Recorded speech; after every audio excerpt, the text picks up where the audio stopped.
take our seats, please.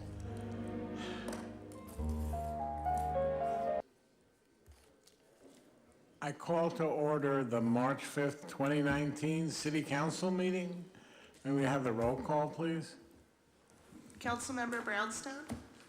Here. Councilmember Penrose. Here. Councilmember Reddick.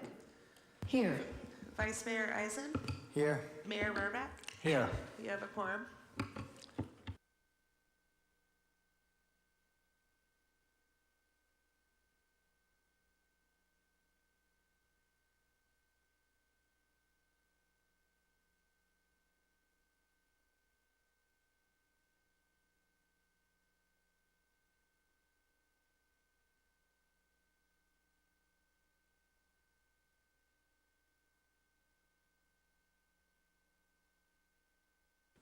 Jessica, are there any public forums?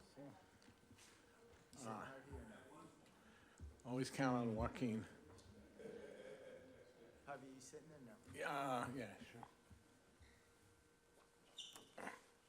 I'm ready. Thanks. Joaquin Jimenez.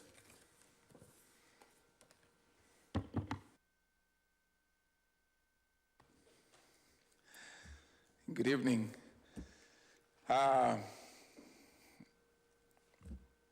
Just want to let you know that,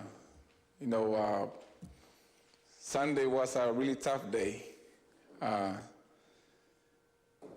In my part, I was, had a very more expectations, of our community, coming to our listening session.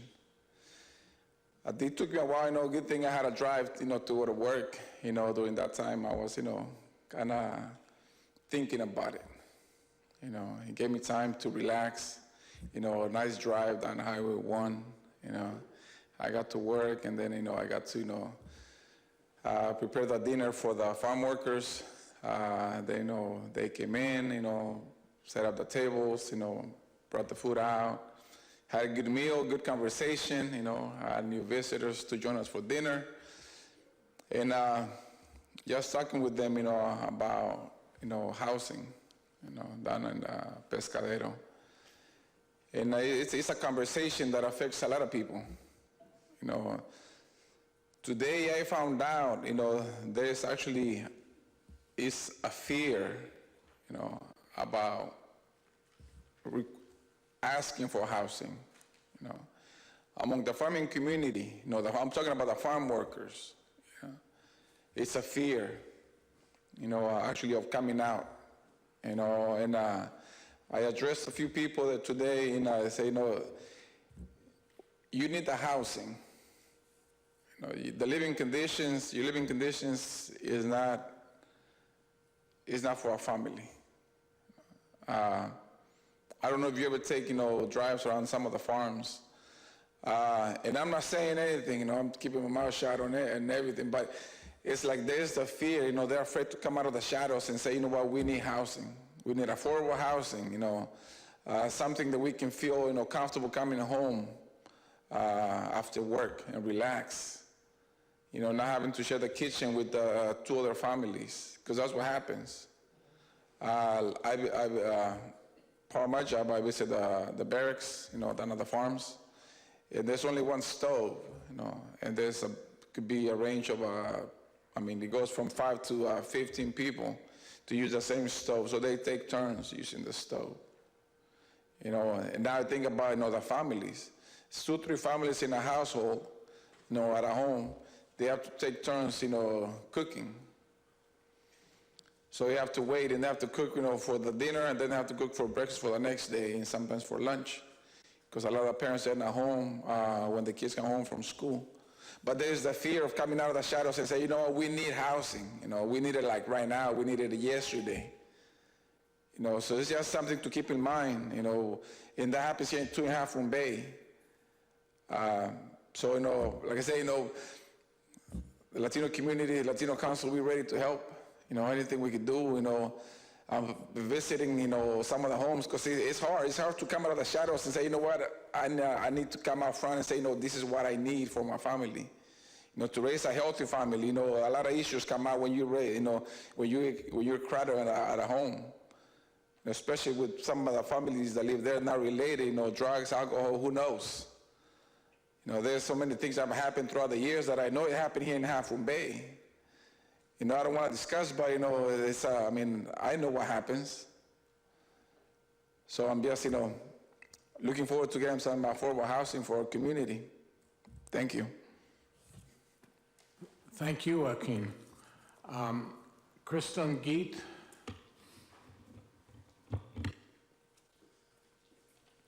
Hello, I just wanted to give an update from the Half Moon Bay Coastside Chamber of Commerce.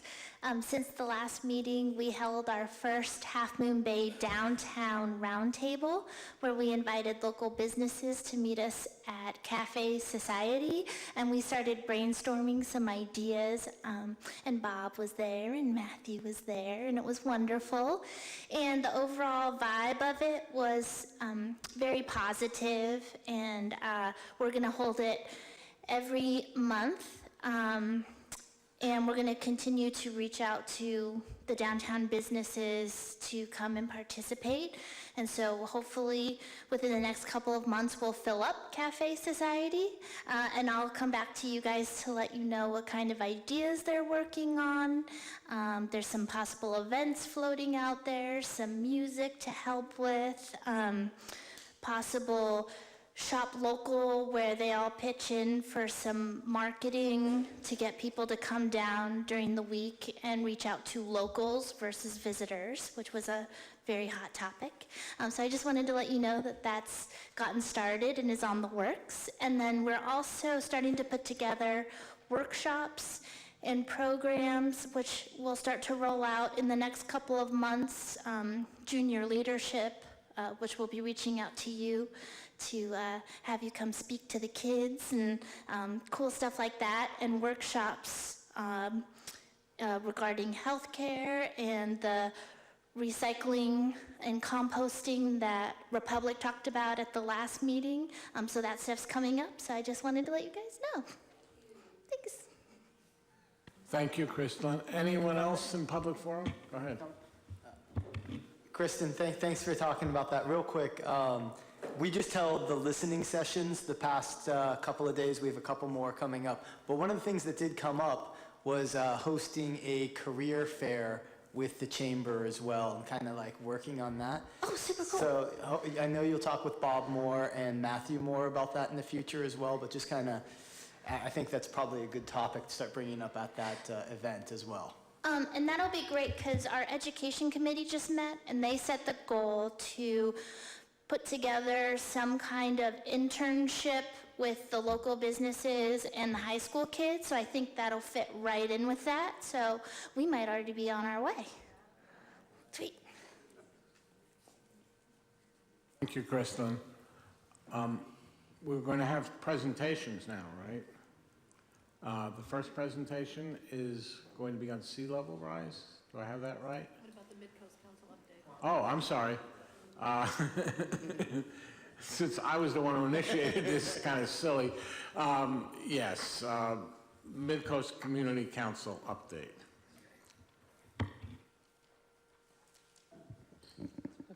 Claire Toutant, Chair of the Mid-Coast Community Council. One of the most difficult things that we did over the last month was the selection of a person to fill a vacant seat on the council. We were exceptionally fortunate to have 4 stellar candidates. Greg Diegues, who is active in water issues, Nancy Marsh, who is involved with the Granada community, and Mary Lorenas, who is a multi-talented pillar of the community.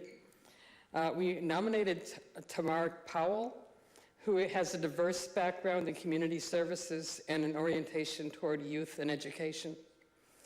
She speaks of the need to put visitor-serving activity into the context of community life. If I can paraphrase her properly, neither visitors nor the community will flourish if the character and environment of the coast are not preserved and nurtured. As I said, it was a painful decision not to be able to choose all 4 of them. We thank them all and trust that they will stay involved. The nomination will have to be presented to the Board of Supervisors for their approval, but I don't think there'll be a problem with that. In other news, The MCC has partnered with Caltrans to adopt a stretch of highway in Moss Beach. The first trash removal was fun and productive. It's been raining ever since. We will announce the next cleanup days as soon as it stops raining, and we're always welcoming of more people to participate in that. Any questions? Okay, thank you. Thank you, Claire.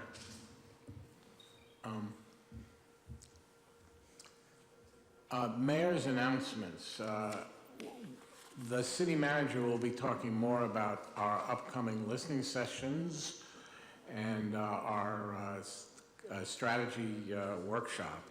But I did want to mention briefly a chance for Latino youth to attend a all-day workshop, performance, keynote speakers.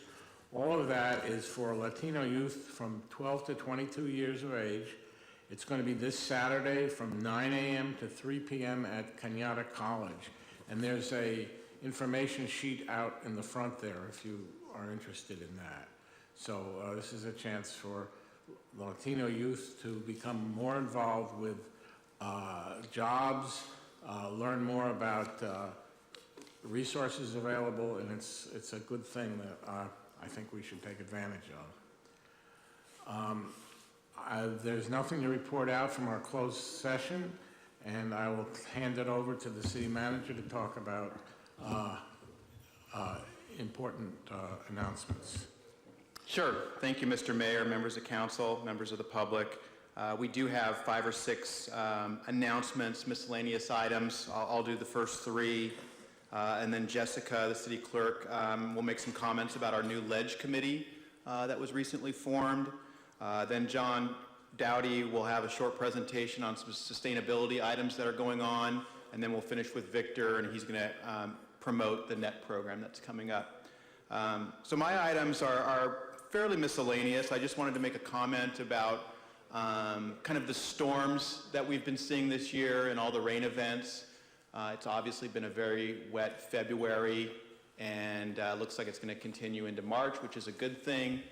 But as always, we're concerned about the impacts of these heavy rain events, down trees, slides, flooding, that kind of thing. And so far, I would say we've been fairly lucky. We did have a power outage last week that I'll comment on in a second. But on top of the luck, I've been getting a lot of feedback that staff, both from our Public Works Department and from SAM, have been doing just an incredible job doing what they do on a very regular basis, being ready to respond to emergencies, being there when there's concerns about localized flooding or a tree down, or in the case of the power outage, putting up appropriate signage because the signals were down for most of that day as well. So I just wanted to make that comment and acknowledgement to the staff, the Public Works field staff, and also the SAM staff, just doing a great job. On the power outage, we did provide some additional information to the council, kind of what we know about the event.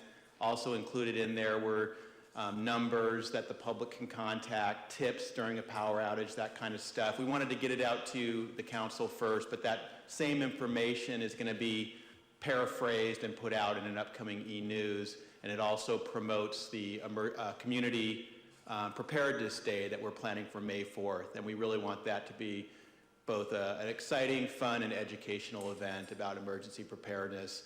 Comments about emergency preparedness did come up at one of the listening sessions, and it's definitely something that's on staff's mind, and I know it's on the council's mind. The second point I wanted to make was just an observation about tree trimming that's going on in the downtown area.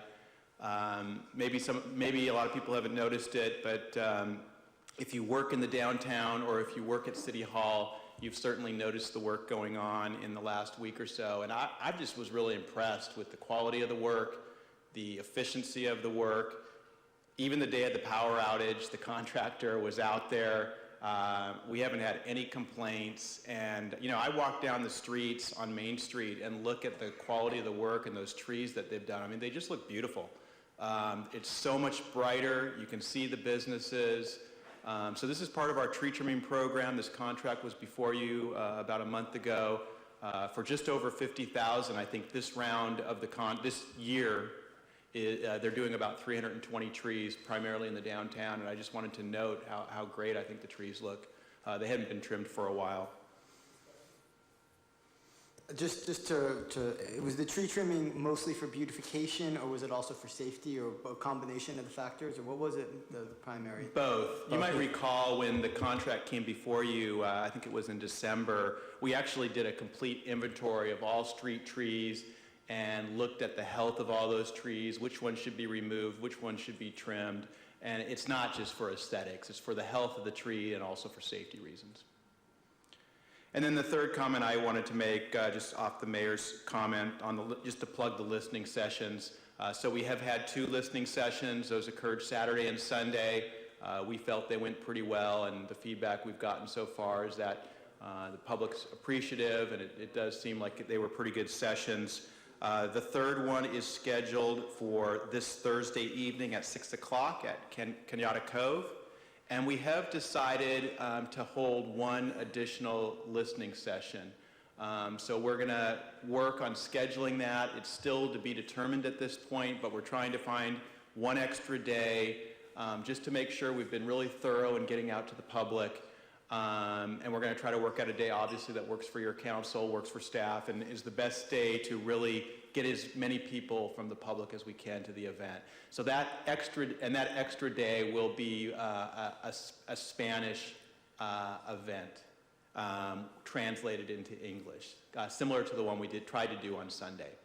So more to come on that fourth event. And then, as the mayor said, it all culminates in a priority setting session that will be happening as a council meeting on March 26th. So those are my announcements. I'll turn it over to Jessica, and then John and Victor have short presentations. May I ask just 2 questions in between? Sorry, just for my own notes. The emergency preparedness meeting is May 4th, I want to say? Community Preparedness Day, and we've locked down May 4th. We're still a little short on details on the time and what can be expected, but we're looking at Main Street at this point and maybe closing a block or 2 of Main Street and really trying to put on a good event. Okay. I also have a quick question. Oh, you're not done? Go ahead. Okay. I'm taking notes. So the explanation for the power outage was a weather-related damage. Yes.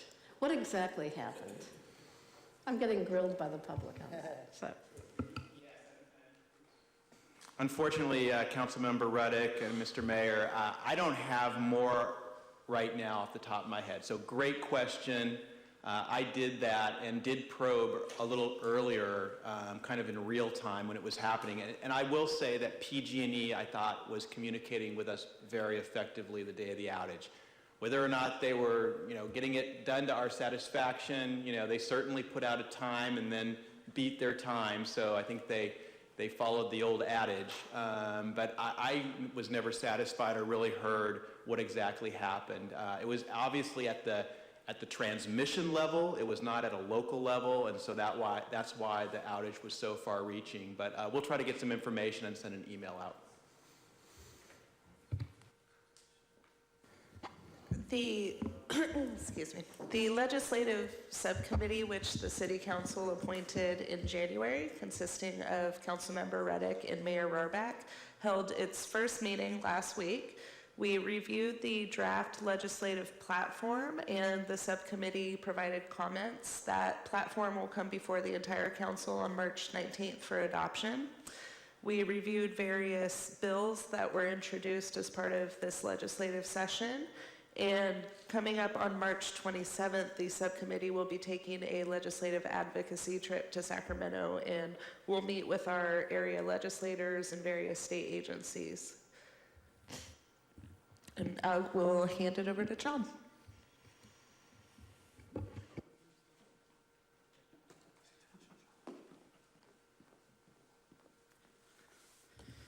I'm stepping in for Jennifer tonight, but she was kind of put my name on it there. So we're pleased to announce, and you can see Ed Love in the picture right there, was the first to charge his car at the new EV charging station at It's Italia. And so that is operational and online, and we're getting good reviews on that.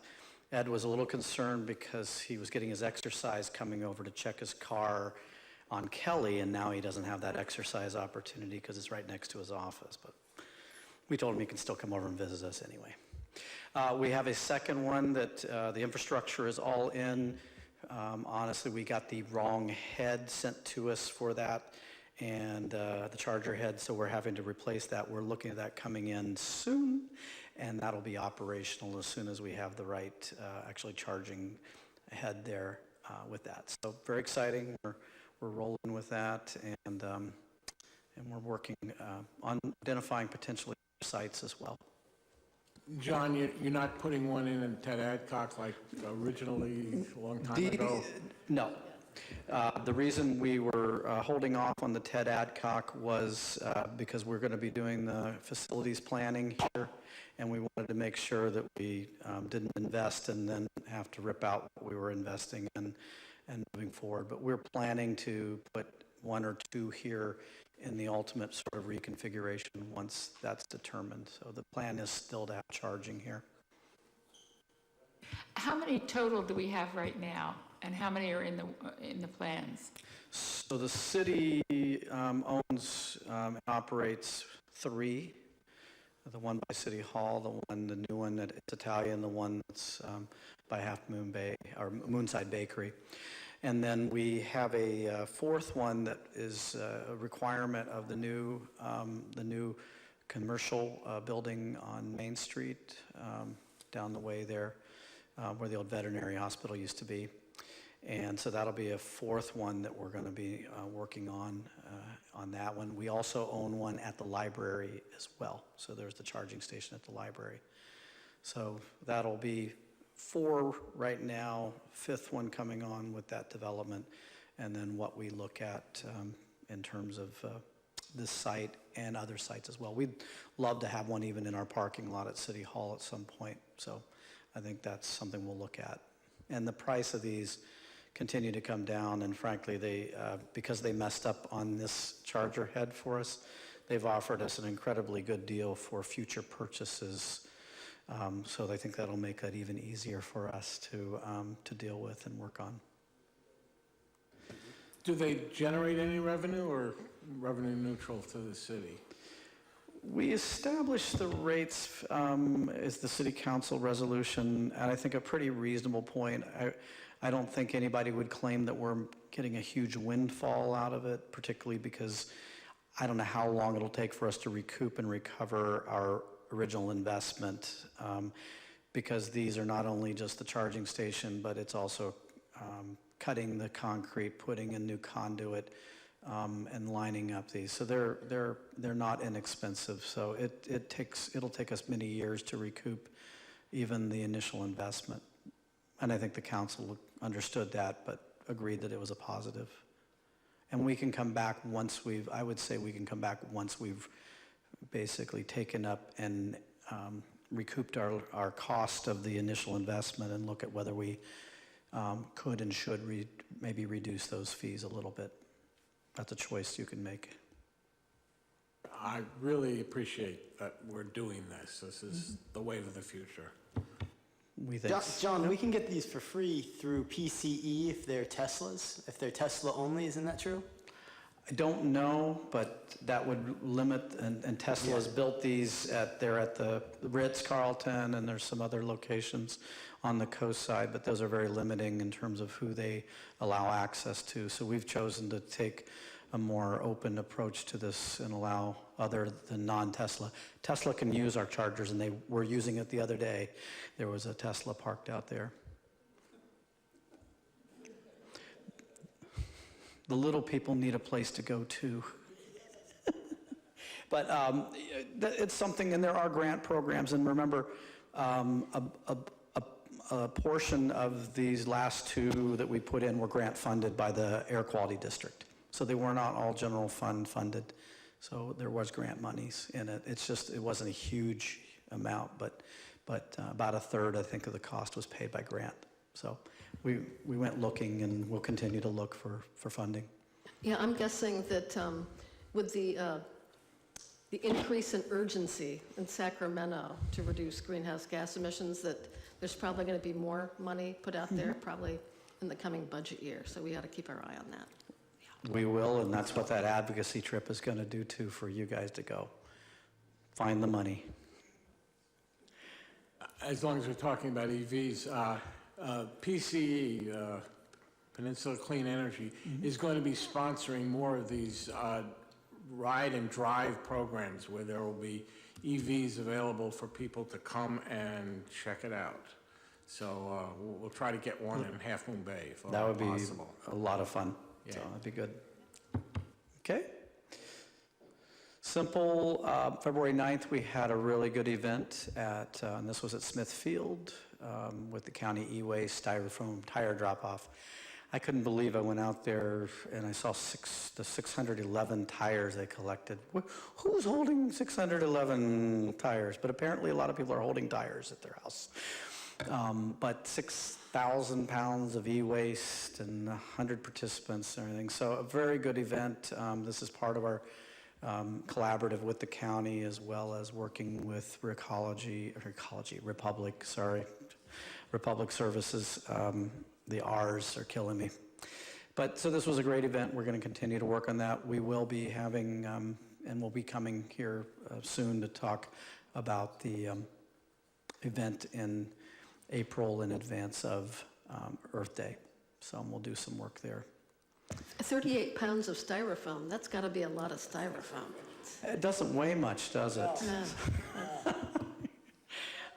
I'm guessing packing material that people have been holding back, but yeah, that would be the size of a semi to get 38 pounds of styrofoam, I would think. Never weighed it out, but there we go. Sorry, I'm falling over. And then I'll turn it over to Victor.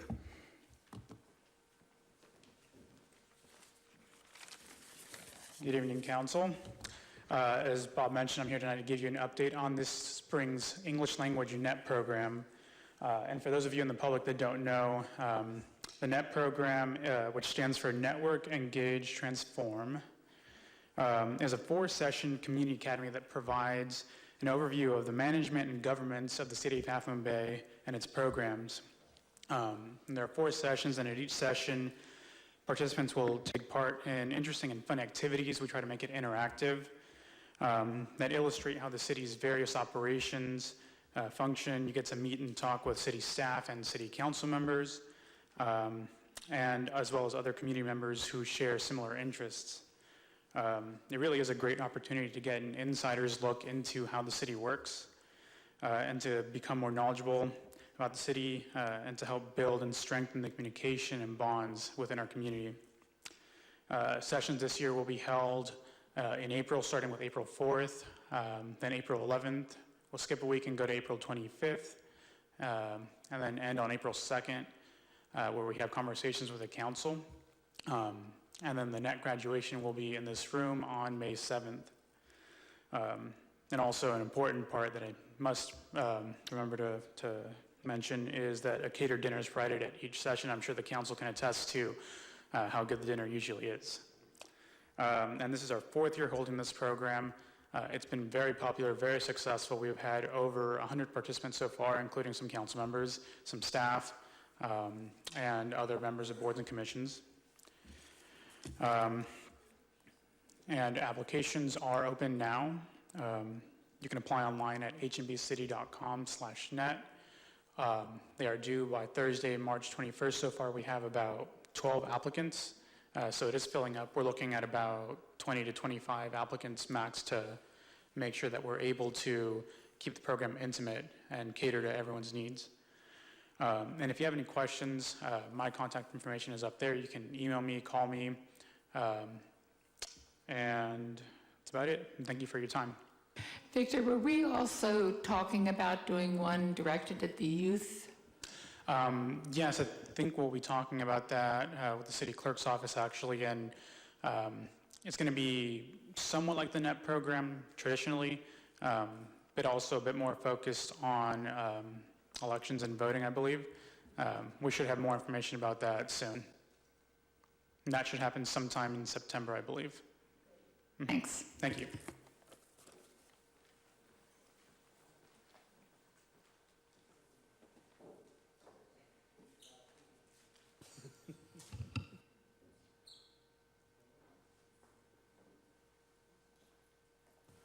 Yes, that concludes CM updates. Thanks. Does anyone want to pull any of the 3 consent items? Then I entertain a motion about the consent calendar. I move that we pass the consent calendar as is.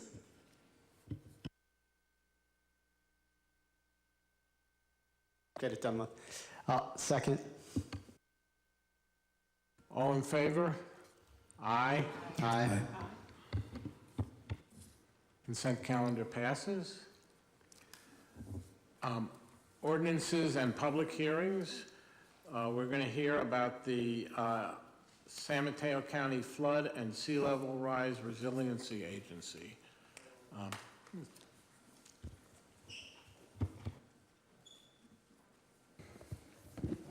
Thank you, Mayor, council members. I am pleased to introduce Larry Patterson, retired city manager from San Mateo. I think he's kind of thrilled with that change in his title, as well as our co-chair for the staff advisory team, SAT, which I was a member of. And that group was charged with trying to figure out a way to develop a county-wide base for sea level rise, flood resiliency, and flooding, and package that together. What I would say from sitting on this SAT was that this was no easy task. Larry was critical, as well as Dave Pine and others working through this process throughout the county to try to figure out. And this wasn't the first choice in the process. This evolved out of a process of elimination and working through the problems and issues and challenges with creating a separate agency to look through these things. So with that, I will turn it over to Larry, and he'll explain where we are, where we came from, and where we go. Thank you, John. Mayor, members of the City Council. I'm here on behalf of the county and the CCAG board to ask for your support of the proposed Flood Sea Level Rise Resiliency Agency, a name that rolls right off your tongue pretty easily. I want to talk today just a little bit of background, if you have not been tracking on this particular project, about why we need this in the first place, looking at some of the key aspects of the proposal, and how we're going to start it up, kind of what that really means, what will be done, talk about the funding and kind of each agency's contribution, and then looking at the endorsements to date and the action that we're asking of the Half Moon Bay City Council. So this process really started in 2013 with some earnest. Supervisor Pine has been very active throughout the process, but also Congresswoman Jackie Spear has been very active in trying to encourage the county to move this issue forward. And the logic is that if you look along the coastline, certainly on the bay side, there's a tremendous amount of property value that is there. But on the coast side, there are as dramatic impact as on the bay side, and a much more challenging aspect in terms of trying to move projects and improvements forward. These projects for flood and sea level rise protection are expensive. They tend to be multi-jurisdictional, and they often require, they almost without exception require some sort of grant funding.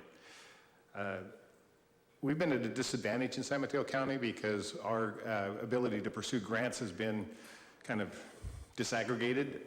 We have pursued grant funding at the individual city level when other counties have a unified voice and go forward and not only pursue the grants but also have an impact on how legislation is written that actually creates those grants, so that they have a much better chance of getting some of the grant funds than we currently do in San Mateo County.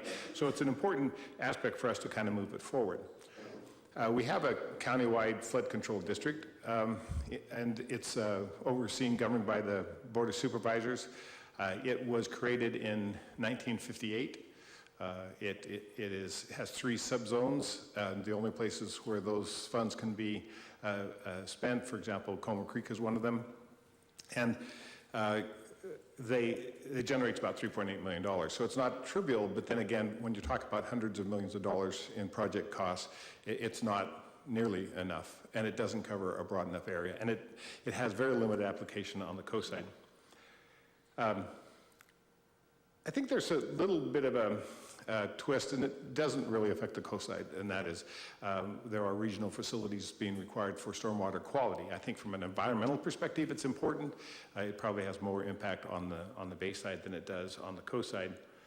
And I think the other part is, as we implement these improvements, there are no agencies, large or small, that are really set up well enough to be able to maintain them. And so one of the concepts with this new agency would be to actually allow for it to provide some maintenance of the facilities once they're constructed. So the process has been interesting, as John pointed out. It really started when CCAG, it wasn't the first try, but CCAG actually formed a standing committee, the Countywide Water Coordination Committee, and that really made a difference. And that committee focused on this particular issue and established the staff advisory team. And as John mentioned, I co-chaired that with Mike Callaghy, the county manager, to try to move forward in a relatively short period of time to come up with a proposal that we could present to the cities within the county. That committee worked with Environmental Science Associates, a consulting firm, to actually develop a proposal. And as John mentioned, it was not a linear path that we traveled. It really involved both input from the staff advisory team and the water committee, but also from various staff members and elected officials throughout the county who attended some outreach meetings that we had. And those outreach meetings really started to shape the way that this recommendation came forward. Things like a little bit of suspicion about whether the county was the right governing board for this type of an agency that has such far-reaching effects on both incorporated as well as the unincorporated area within the county. I think the outreach also started to, I think, frame the challenges that we're going to have going forward. Most cities have some work that's ongoing related to not so much sea level rise yet, but certainly for flooding issues. But we traveled through that process and came to a point where, for example, one of the pieces of concern was also that the question was raised, do we really need another agency in the county? I think there was some real hesitance about having another agency. What that evolved into then was converting the existing flood control district into this new agency through legislation. And we've been talking with our legislators in terms of getting their support and moving it forward. There's now a spot bill in Sacramento that would help modify the legislation, like I said, that dates back to 1958. A few things have changed since then. And so I think the idea is that we can have this moving forward on a kind of a steady pace with the support of our legislators, because everyone sees the need for that single voice within the county to try to advance our efforts in terms of flooding and sea level rise in particular. And sea level rise suffers from a lack of apparent urgency. When we talk about sea level rise, we talk about 2050, or we talk about 2100, the year 2100. And it's easy to say, that's not that big of a deal. Why do we need to worry about that now? Anyone who's implemented a large project, $100 million project, let's say, knows that it takes decades just to get the funding lined up and maybe another decade to actually get it designed and actually constructed. So when you start adding those years, when we're sitting right on not too far from 2020, you realize that we better get started, and that's what this agency has really been proposed to do. Larry, 30% or more of the city's revenue comes from the Ritz-Carlton, and by 2050, the way things are going, it will be underwater. So yeah, urgency is absolutely critical. Yeah, people have to realize that. I think the Ritz, that site is particularly educational, because if you look and you see the footings that were actually built for the original hotel site that are now fully exposed, you realize that the shoreline has been moving on us. And it's actually moving faster now because of the increased ice melt. So there were two documents created. One was the longer version, which is the proposal itself, and the other was a brochure or an executive summary that gives a more graphical presentation. At the end of the presentation, I'll provide a website where you can download that directly if you would like. But the proposal really, as I mentioned, is looking at a couple of things. One is changing the governance. I mentioned the concern that was expressed about having it just within the county and overseen by the Board of Supervisors. So the proposal is for a 7-member board. That board would be comprised of 2 supervisors and 5 council members or elected officials. And the influence of your staff and the representatives from the coast side is pretty evident, because the concern that the coast side might get lost in the shuffle was reiterated throughout the process. And so therefore, on this board, the expectation is that one of the 2 supervisors would be from District 3, which is the coast district, and one of the council members would be from the coast side as well. So your voice is going to be at the table and heard in terms of these issues as it moves forward. I think the functions are generally going to be pretty clear, although I think we all have to recognize that with the startup of an agency on something as broad and as far-reaching as sea level rise is going to evolve somewhat over time. But the starting point is to take 3 years and try to get this agency up and running, meaning that it will be functional, but also it will have the potential for some ongoing revenue. The 3-year startup period is really being funded half by the county and half by the city, and it's based on population. You probably saw in the staff report the tiered approach to funding it through population. That should be the last time you ever see population used as a way to fund the agency. That's not really the long-term plan, but the startup, given that we don't have all the projects, we don't have all the information, it was an easy way to move it forward. There was an effort from the staff advisory team and the water committee to try to make the funding reasonable, and reasonable is a relative term, and many agencies are struggling financially, so it's not always easy, but the thought was that it would be at a level that was achievable by the cities within the county. The number one task, I think, it's actually a support to the number one task in the 3-year startup, is to prepare a flood and sea level rise investment plan. There's not a comprehensive view of what needs to be done within the county, and that would be the first step. And I think to explain to the public what we're really talking about, you have to have some sort of a clear plan that identifies the types of projects, the type of expenditures, kind of the magnitude of how big the problem is, and that's what will reach voters or property owners or whoever's being asked to fund this particular agency on an ongoing basis. But the number one thing is conducting the public engagement program. I think the county's Office of Sustainability has been active in terms of educating people about sea level rise. They've also are very active. In fact, I think this next week there is it's either this week or next week, there is a program on fire protection, because, is it the 13th? These two issues are both climate related and obvious. The fire issue being one that's in the news and very prevalent within Northern California and Southern California in terms of its importance. There are a couple of things that we're trying to do in this effort. Number one is this agency really needs to have a reliable funding source, and that will not necessarily be to fund these projects, because the projects will be too expensive probably to fund on just a county level, but to get matching funds so the grants can be attracted, and to obviously provide the expertise. I would see agencies coming to this agency wanting to have assistance in acquiring permits. I know from my previous experience that getting permits to work in the creeks or along the shoreline are very difficult to obtain, and it takes some specialized knowledge to really advance that work.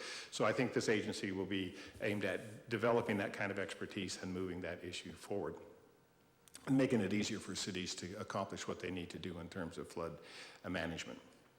There are a couple of things that happen now. One is that there is the flood resiliency program that has been sponsored initially by the county. They have formed MOUs for work along the coastside with East Palo Alto, with Redwood City, and up in the South San Francisco area. And these projects are ongoing. There's nothing that we're proposing that would want to disrupt that work. Actually, more likely it would be supporting that work. And then the other part is the existing flood control district. It has about $3.8 million in ongoing funding. It's a unique aspect, which is pre-Prop 13 dollars. So when we're talking about changing the legislation, we're trying to travel down that path that doesn't disrupt that advantage that the flood control district has for those 3 subzones. This is the process we've been through. The first phase of the project was to simply try to come up with a proposal. Then it went to the CCAG board and the Board of Supervisors in January and asked for their endorsement. With their endorsement, then we've been out talking with cities about gaining your support as well. It's really intended to be, in fact, we have all the meetings scheduled with the 20 cities within the county, and they should all be completed by about April 8th. So it's been much faster than I expected, given 20 cities and trying to get on everybody's calendar. But the city managers have been very cooperative in terms of moving this issue forward. So that's kind of the process. I think the next phase, which is really that building the plan, the investment plan, and reaching out to the larger community, to the public and other stakeholders is probably a variable, but we expect that to be at least about 18 months to 2 years in length. I mentioned the funding. The funding is shared 50% from the county, 50% from the cities. Of the money that comes from the cities, all of that money goes toward the startup of this agency. The county also contributes about $350,000 into that startup process for a total of about $1.1 million. The other $400,000 from the county is actually going into the flood resiliency program so that that program can continue. There are a couple of other little nuances. One is I mentioned the $3.8 million through the flood control district, but the flood control district also collects money for CCAG and their stormwater and the regional permit-related work. And so that is about $1.5 million. Both of those are expected to continue uninterrupted. The funding I mentioned, it's really by population. So with the city, between 0 and 20,000, it's 25,000. Then it goes up to the 55,000 for the 4 largest cities within the county. So for our endorsements, we do have the CCAG board's unanimous endorsement. Councilmember Reddick was there that night, and it's been described as enthusiastic in terms of the support. And that's usually coupled with a comment that it's not always enthusiastic at CCAG. It can be pretty contentious sometimes. So this has been a really important issue, and they've taken it on, and there was a lot of support for it moving forward. The same, we have unanimous support from the County Board of Supervisors. We have endorsements in kind of 2 stages right now. There are some agencies that have taken action on the resolution or some equivalent vehicle to establish their support. We also have had some cities that have wanted to go through 2 separate meetings to get to their action. So the ones that have actually adopted and endorsed the program so far are Belmont and South San Francisco did it through their annual planning meeting and then have simply adopted it, will be adopting it as part of their budget. We have the rest of the meetings scheduled between now and April 8th. Tonight it's Half Moon Bay and East Palo Alto are the 2 cities that we're visiting to gain support. We've been to Atherton. They're going to bring it back on, I suspect, on consent or at least to a regular session for action. We've been to Colma, the same thing where they had it as an informational item and then they'll bring it back on the regular agenda for action. And that's kind of the process we've been going through with some of the cities whose councils probably have not been as current on the topic as in other cities. So we're here tonight, I'm here tonight on behalf of the county and CCAG to ask for your support of this proposal to get a flood and sea level rise resiliency agency active and approve the annual funding over the next 3 years to get the agency started. And it's in the form of a resolution that's been provided. If you have any questions, I'd be happy to answer them. So just a quick question from me, because I've already voted to endorse it as a member of CCAG, and I work in the business, and I think it's the right thing to do. But so how is the San Francisco airport going to fit into all of this? A great question. We have a meeting that's being scheduled with executive management of the airport to have that conversation. Getting it scheduled has been harder than getting 20 cities scheduled, frankly, but we are going to be meeting with about 5 members of their executive team to talk about how that collaboration might work. We're also looking at talking with major employers, especially along the Bayfront, and I have a meeting at the end of next week with the Mid-Peninsula Open Space. They have 2 interests. One is they are very supportive of this idea. They also have property that may be impacted, and so they kind of want to know how this is going to affect them as well. So we're trying to broaden the discussion to be to other stakeholders.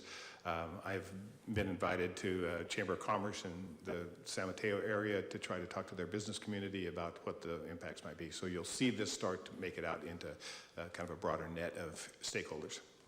Another quick question. So I'm guessing that the draft investment plan is going to be where there's a lot of focus by cities and other districts who have needs, if not now, projected.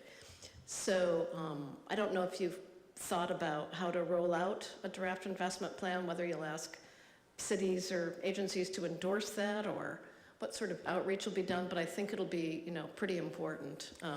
That'll be the biggest piece, I think. Yes, Yeah. I absolutely agree with you. I think it is the most, the engagement process, both with you as elected officials, but also with your community, is the biggest part of the investment plan. It doesn't go anywhere if we don't have people that say, yeah, this is something that makes sense to me and it's worth investing in. So that is going to be a big part of it. I think we've talked, and I'm working on some details, so you're getting it hot off the press, but the idea is that we'll probably organize the discussion of the investment plan around what the Office of Sustainability is calling operational landscape units, which is another way of saying a group of agencies or areas that are in the same drainage basin and have some of the same interests along the coastline. So you could see one of these units being SFO, Millbrae, San Bruno, Burlingame as kind of the, and that would be a way to organize not just the approach to these projects, but the outreach program. So we go to these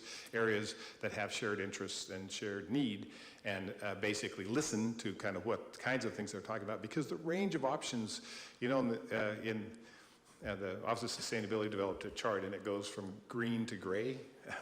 I wondered, being a former engineer, I'm on the gray end of the spectrum, but the idea is that there are lots of options that are being looked at now as ways of reducing the impacts of sea level rise through what would be non-traditional methods, horizontal levees that actually extend out into the bay, or other types of more green-related options. And I think the communities will need a chance to talk about those and to see what's possible and understand what the trade-offs and the pros and cons are. So.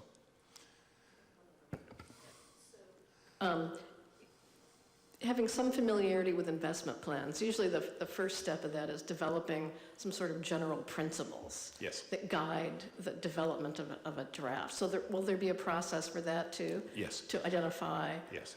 the underlying principles for our decisions, kind of a Yeah, thing? some of that work began with the staff advisory team and looking at a kind of a strategic planning approach to trying to get those larger principles and objectives kind of identified and getting some agreement around them. It then starts to hold the whole plan together. So I agree with you. That's a key part in the beginning and the early stages.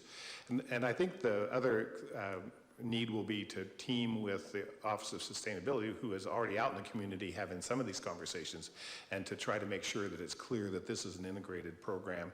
We're not 2 separate entities looking for 2 different answers. We're looking for one answer that really reflects the planning work that they've done and kind of the mitigation development that is going to be needed and described within the investment plan.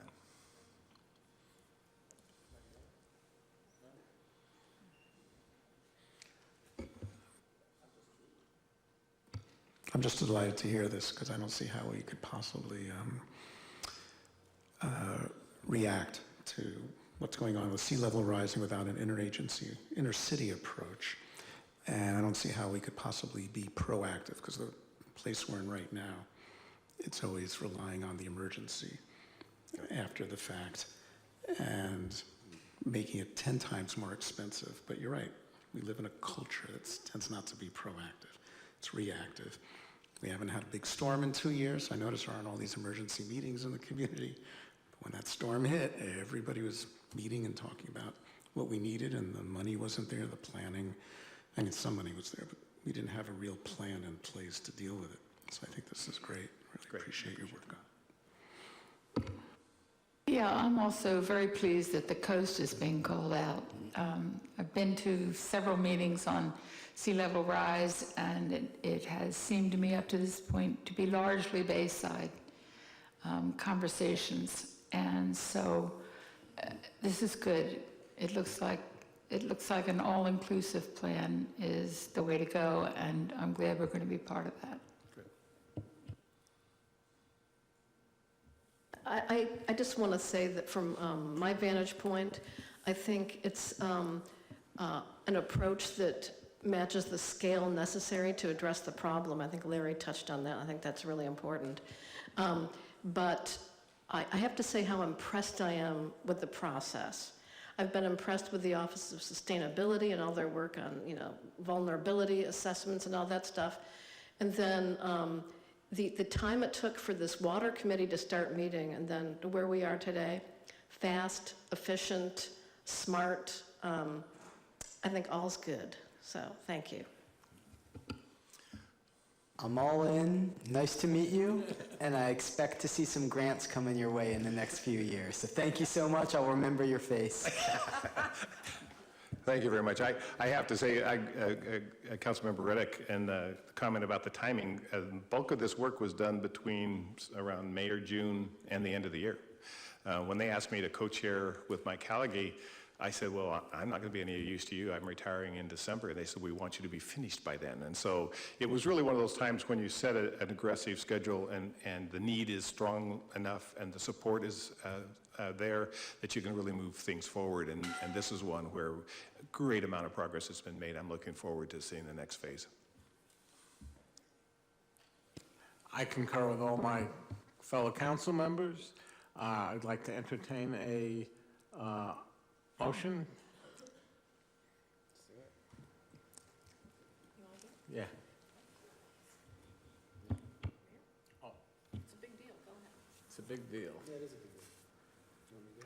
Yeah, I want you to do it. I don't know. So I'd recommend that we adopt a resolution endorsing the San Mateo County Flood and Sea Level Rise Resiliency Agency and authorizing an expenditure of $25,000 annually for 3 years to support the agency's startup.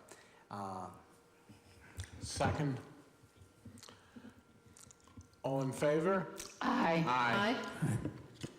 Motion passes, and thank you very much, Larry. I look forward to seeing what happens. Got your name?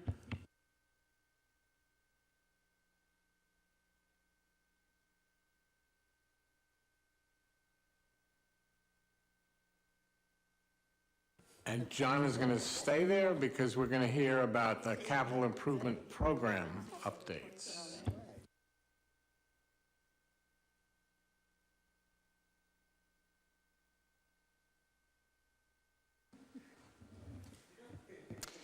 Good evening, Council. Miles Mazurgini, City Engineer. Happy to be here tonight to talk about our 2018-19 Capital Improvement Program, giving the community a quick update and talking through the next steps as we go through our budget process for the next fiscal year. So why are we here? Well, we're here to take a quick peek at the accomplishments of our CIP program as well as our maintenance accomplishments.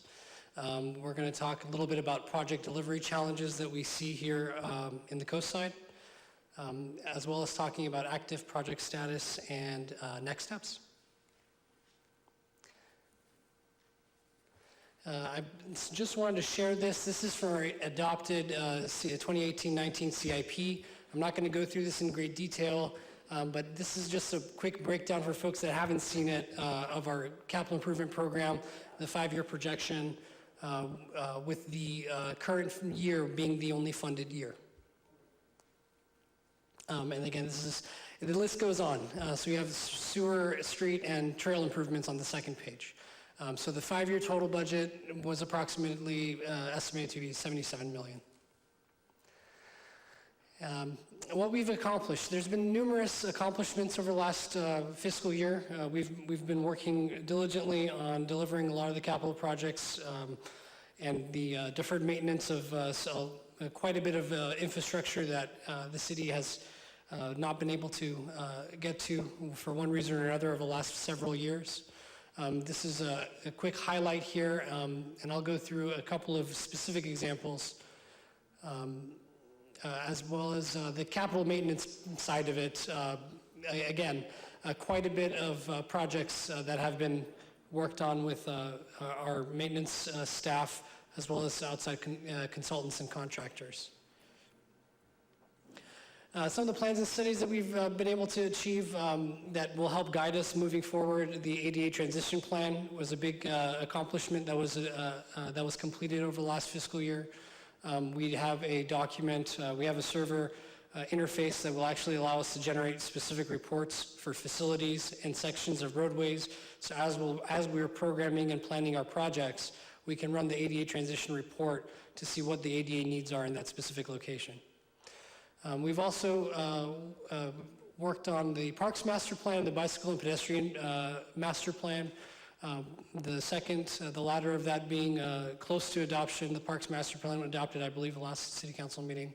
And again, these are great guiding documents as we look at programming our capital improvement projects moving forward. Another big one that is close to completion is the 2018-19 street reconstruction project. We tackled quite a bit of projects that had been beyond the normal overlay and maintenance and had gone into full reconstruction. And just a couple of pictures here. The one on the top left, Magnolia Street, that was the cement treatment that went into the base material. We talked a little bit about this yesterday at the mobility subcommittee meeting. A lot of our street sections, the issue with the problem that we face as far as the cost is really what materials are underneath the roadway. We have a lot of old base material, or in a lot of cases just sub-base native materials and soils that were paved over. And what happens is it really does not hold up the strength. The asphalt needs that solid rock layer underneath it to be able to maintain its structural integrity.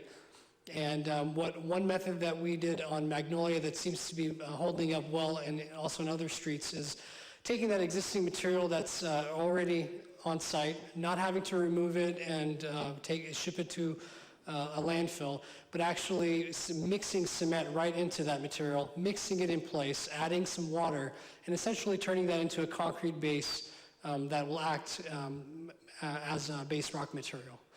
And so just food for thought, we have, it's about $60 a square yard to build a new street section in Half Moon Bay.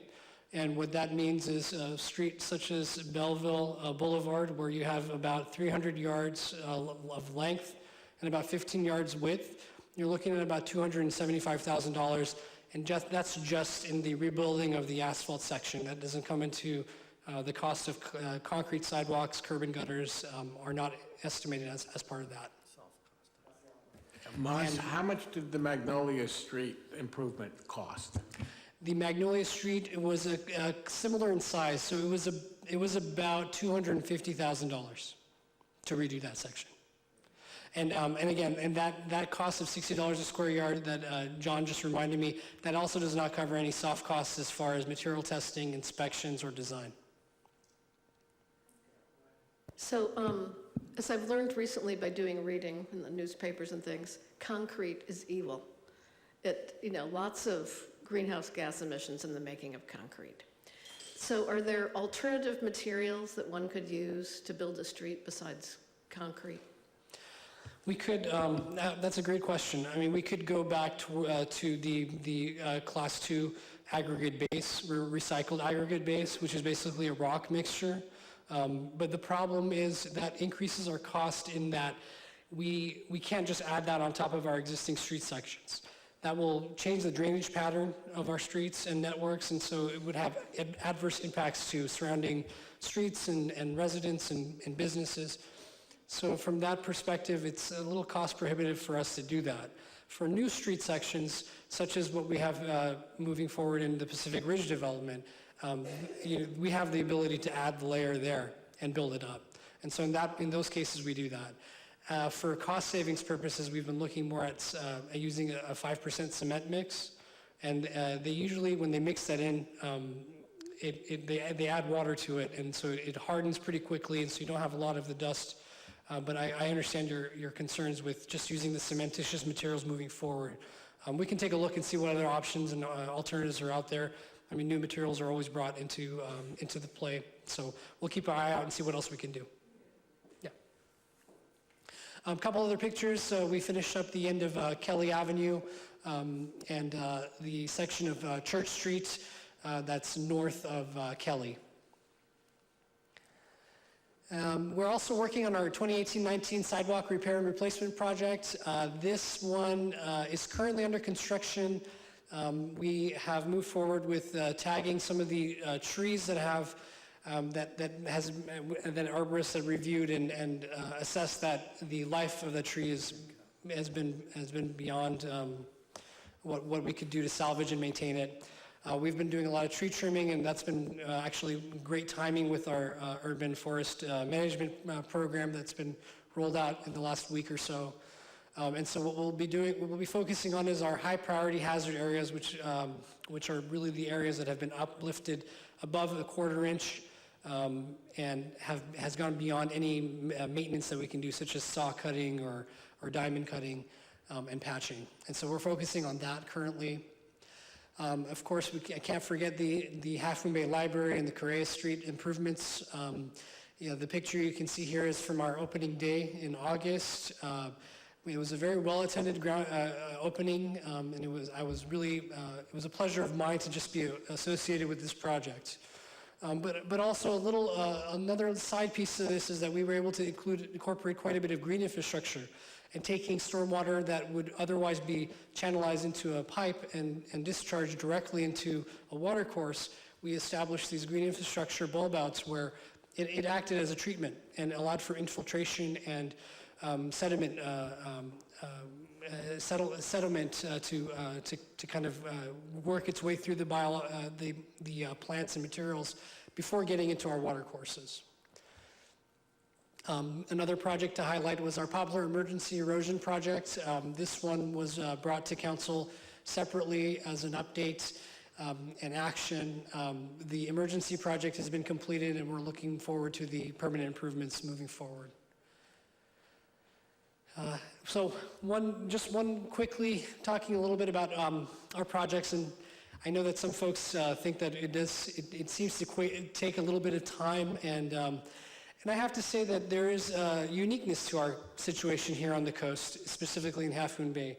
We have quite a bit of flora and fauna in our biological habitats, and that requires quite a bit of review and study and inspection prior to moving forward on project design and construction. There's quite a bit of agency coordination that goes along with Caltrans improvements.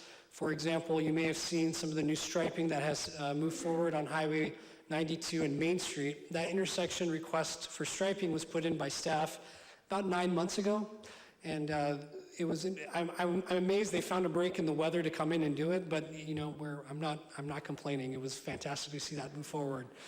And then again, with some of the traffic operations improvements for Highway 1 and 92 that we actually brought to council about 10 months ago, that was adopted and approved by the council to move forward on those. We submitted an encroachment application to Caltrans about 8 months ago, and we received a response about 2 weeks ago finally that we have here are some of our comments. Oh, and by the way, our forms have changed, and so please complete your applications on the new forms and resubmit all the documents and go through the checklist again. So those are just some of the challenges that we face. That in my career, I've worked in other areas that are outside the coastal zone, and we don't have. There's certainly a lot of that coordination that goes on, but one thing with the coastal zone is we have a coastal development permit and oversight from the Coastal Commission. And so that adds a layer of complexity and oversight that in this area makes sense, it's warranted. And so just a reason for why it takes a little bit longer to get some of our projects to move forward than maybe some other jurisdictions have it. Now I'm going to kind of talk a little bit about what we're working on moving forward. There's quite a bit of projects that we've been working on that are in design, either in concept or in moving forward into bid preparation. I've listed a few here, and I'm happy to go through it in more detail with any questions, but just a few highlights I wanted to make. So with all these studies and master planning that we've done, now it turns into the implementation phase. So as you'll see in the future recommendations for projects, we'll look at either incorporating those into existing capital projects as we move forward, or also creating specific programs where we can use to fund specific ADA improvements, such as that implementation plan and some of our other programs that we're putting together. We've been doing a lot of work on parks and our beaches, and so we'll go into, and as well as our facilities, so we can talk about that a little bit more in detail. One major project I wanted to highlight was our Main Street Bridge. You may have noticed back in November there was quite a bit of equipment on Main Street around the bridge itself. So we've actually done a lot of the geotechnical borings, and we have the geotechnical report that's been submitted. We're looking at, the good news is they've looked at the abutments, and there's quite a bit of work to do down there, but not as bad as we had originally had thought. So that was great to hear from our structural consultants. And the last piece we're waiting on is the railing itself, which is the real historic element to the bridge. We're waiting on an assessment on that as far as reinforcement within that railing. So that'll be new coming up, and one of the reasons why this project has taken as long as it has is we have quite a bit of federal funding that's tied into this project. It's funding about 90% of our design and oversight efforts, and so that process took quite a bit. We went through an RFP process that had specific federal requirements that we had to follow.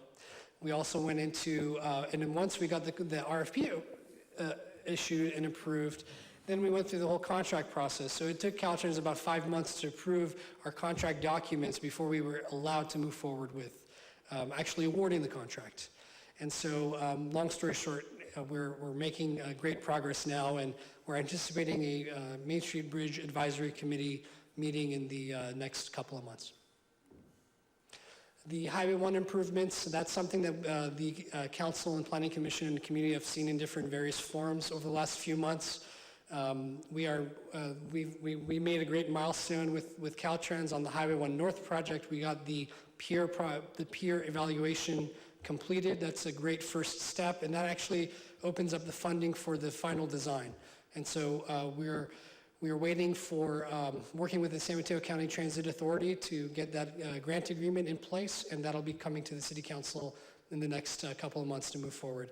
The Highway 1 South project, that one was, that grant agreement was approved previously. We're going to come back for the construction funding, and we're currently out for the encroachment permit application with Caltrans. Once we get that approval, then we will be able to finalize our construction funding, and we will look for advertisement in the near future, in the mid to late spring. Is Jerry here? I don't see Jerry. Oh, okay. Maybe he's watching at home. So what's next? So of course, we've given a highlight of the accomplishments for 2018-19, a lot of the work that's been ongoing and that will be moving forward into 1920. And we're going to be looking at taking all this information, taking the information from the listening session, from the strategic priority sessions, and looking to incorporate into our 2019-20 capital improvement program update that will be brought to the council and different commissions and committees as part of our budget process. I wanted to highlight a little bit that our transportation priorities and needs, we've been doing a lot of street reconstruction projects, but we also need to start looking at at funding mechanisms moving forward. These street reconstruction projects are pretty expensive, as we've talked about a little bit, but there's going to be some funding constraints that we move forward. We do have some gas tax funds that have been coming annually. SB1 is still in place, and that's great. But just to put that in perspective, we are getting about $475,000 annually from the SB1 and gas tax combined. And our project for the street reconstruction project that is closing up in the near future was about $1 million. And so that was funding that was accumulated over the course of a few years. And so with that in mind, we're looking at different types of options as far as benefit assessment districts for certain streets. I know it's something that we're going to have a little bit more conversation with the community on. But some of the streets that come to mind are Belleville and Poplar. We do have a certain amount of funding for Poplar Complete Street project, but again, depending on the needs of the street and the community, there will be a little bit of a funding gap there as well. We may look at local sales tax measures. That's another opportunity that we can look at as far as generating revenues and other options really to see what we can do. As well as, so that's on the street reconstruction side.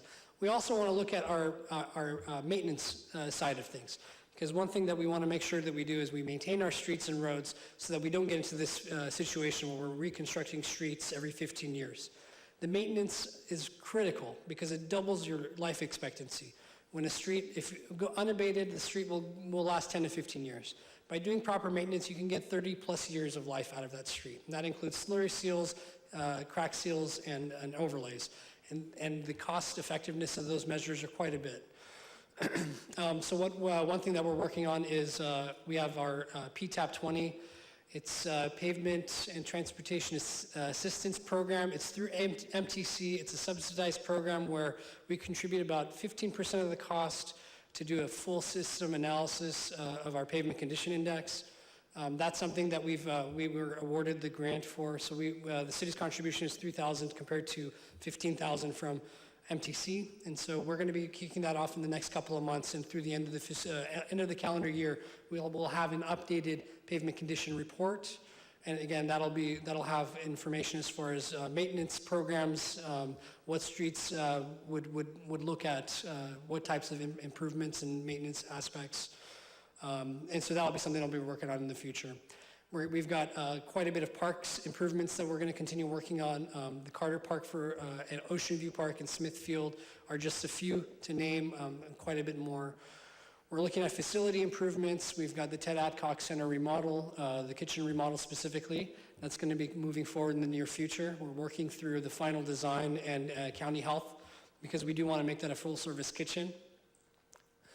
Can we have some input into the kitchen design? Certainly. Speak now.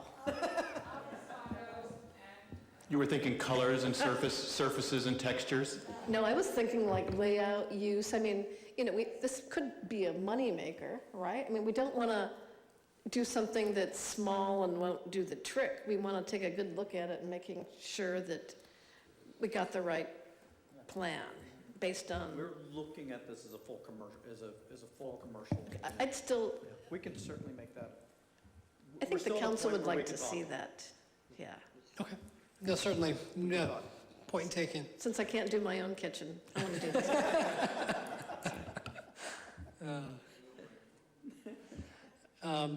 The other piece that we're looking at doing is with green infrastructure coming forward.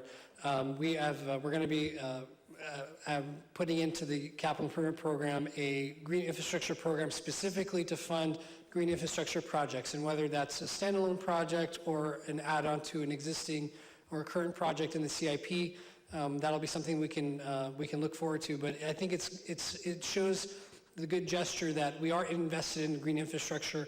We do want to make an impact on our water courses, and we do want to reduce the amount of sediment and pollution that enters those. And so we're going to look at incorporating that as a program itself specifically, and how that impacts our streets and our storm drain systems. And then one last piece is our neighborhood traffic calming program. There's been quite a bit of requests from residents throughout the city about traffic calming projects. We currently are limited to what we have in our current budget in operating and capital improvement. But what we would like to do is actually put a program specifically that will look at doing 1 or 2 neighborhood calming projects that incorporates a larger process with community engagement. We've talked briefly about this at the Traffic Safety Committee that includes fire and the Sheriff's Department, and we'll look at incorporating a plan and process in the near future. But one thing that you'll see in the budget moving forward would be a specific project that will help us fund some of these improvements moving forward. Another big piece that comes with all of this is community outreach and giving updates on our projects and where we are in the process. And so one thing that we've been working on, and to be honest, not as diligently as I had originally hoped, is really working on our city website. And so just a quick snapshot for folks at home and folks that haven't seen it. We do have a city projects tab that is within the Public Works Department. And if you go on there, there are links to all of our different programs. A lot of our projects are listed, whether they are currently active or not, they're listed on it. And so we will work on updating that as we move forward and look at trying to do a better job as far as quarterly or semi-annual updates moving forward.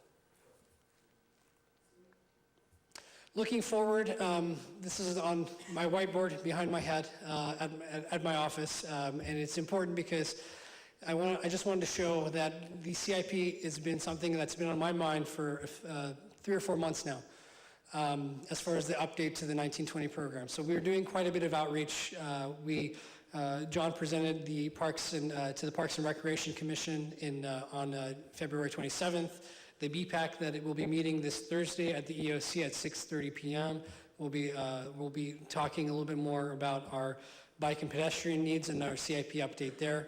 The mobility subcommittee subcommittee met yesterday afternoon, and we had a great conversation about our mobility needs. And so again, this will be going to Planning Commission and back to City Council as far as the budget process will go. So there'll be more opportunities for the community and interested stakeholders to comment on it. So with that, I will open it up to questions. Thank you very much. If I could, Mayor, just I know this has been going. I'd be remiss if I didn't at least thank some of the folks who have been working very hard on this. Maz, you can see over the last year, he celebrated in January his year anniversary, so we're thrilled and an excellent hire, I have to say. Thank you. I concur. And he has proven me right and all of us right, so thank you, Maz. Jennifer Chong has been unbelievable through family tragedy and her mother's loss, loss of her mother, and all those things, and still plugging along, helping us put this thing together. Our folks are Hossein and in the finance department, Bob's support, everybody out there. It does take a full team, and we're struggling through getting that along with everything else that we do. But this is coming together. I'm ecstatic. We continue to sort of evolve this and make this work better and more efficiently and provide more information every year.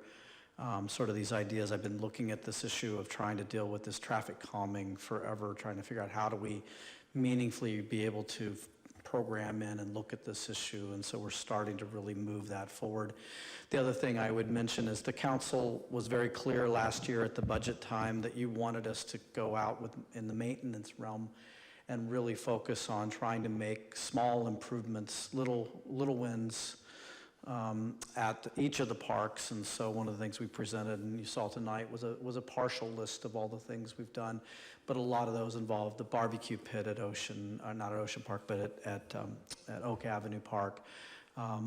So just some of the work that's been done out there. The Frenchman's, we put in new furniture. We're working on starting a community engagement process for the identifying what kind of equipment to replace the equipment out at Frenchman's.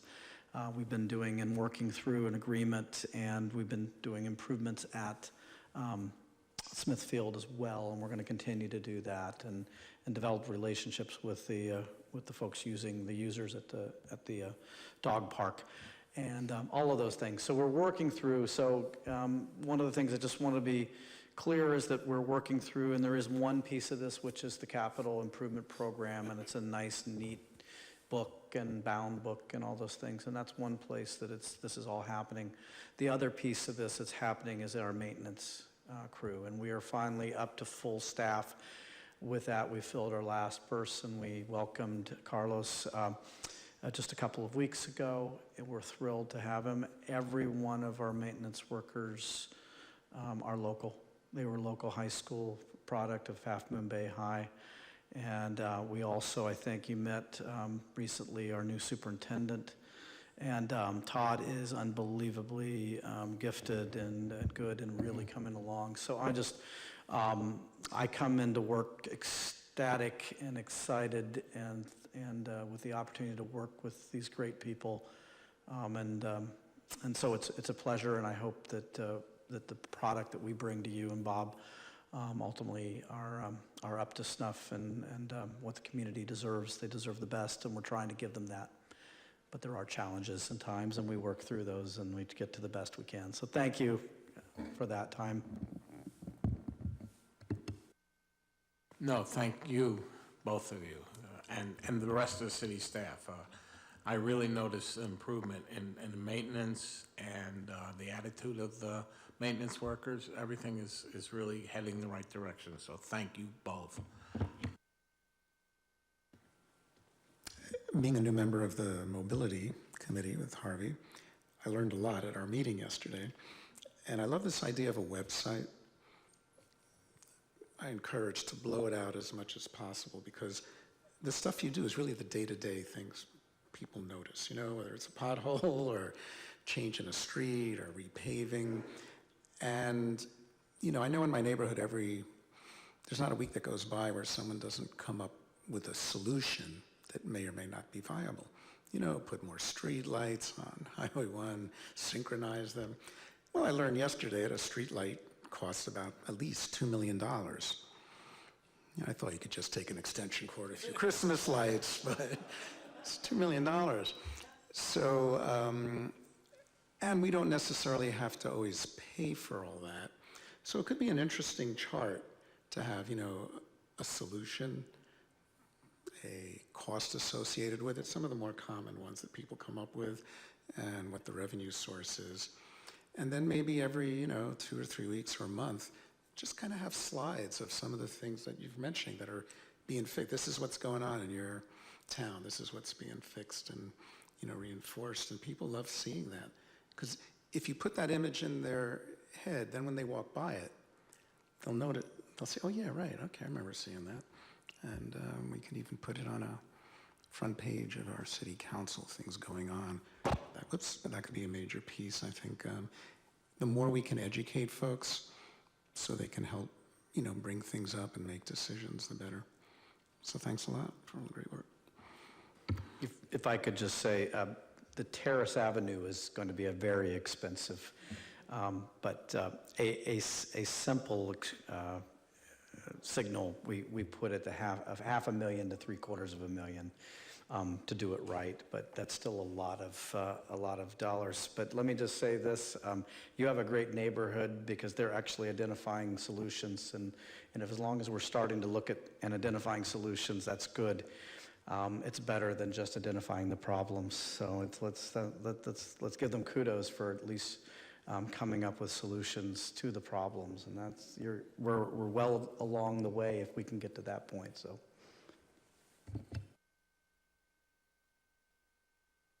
I just want to emphasize and reiterate what Robert said, and that is we really need to be tooting our horn. It's nice to have little slides once in a while. And Vice Mayor Eisen actually said, we need to be celebrating this stuff, and I totally agree. We need to have an event, with easels where people can come and see the stuff, food, music, dancing. When people find out what we're doing, they're amazed, and people have noticed, but they haven't seen the whole picture, and we should be telling them.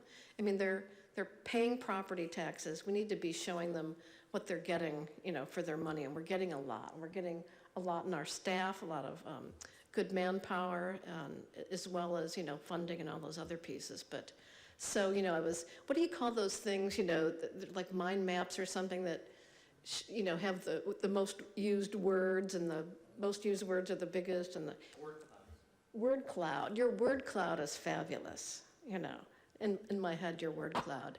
You talked about habitat, progress, forward, green infrastructure, You said all the right things, and you said them in a way that makes it clear, where we are as a city, and what we, prioritize, and how we're today and not yesterday, how we've, progressed as a city. So I'm really thrilled and my head's exploding, really, so just, thanks all around to everybody. I think it's great times, and let's tell everybody about it, so. I love the idea of having a party around it. We have our strategic plan, set up our listening sessions. Let's do a party for the public and let them know what we've done. Could do that in the summer. Might be able to do that, close off Main Street.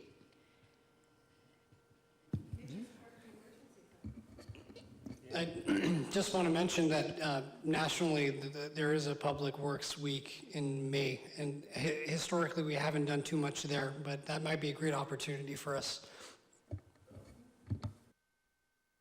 A quick thing, you said water course. Where's Jimmy Benjamin? You said water course. I mean, that's like, ooh, that tickles me pink.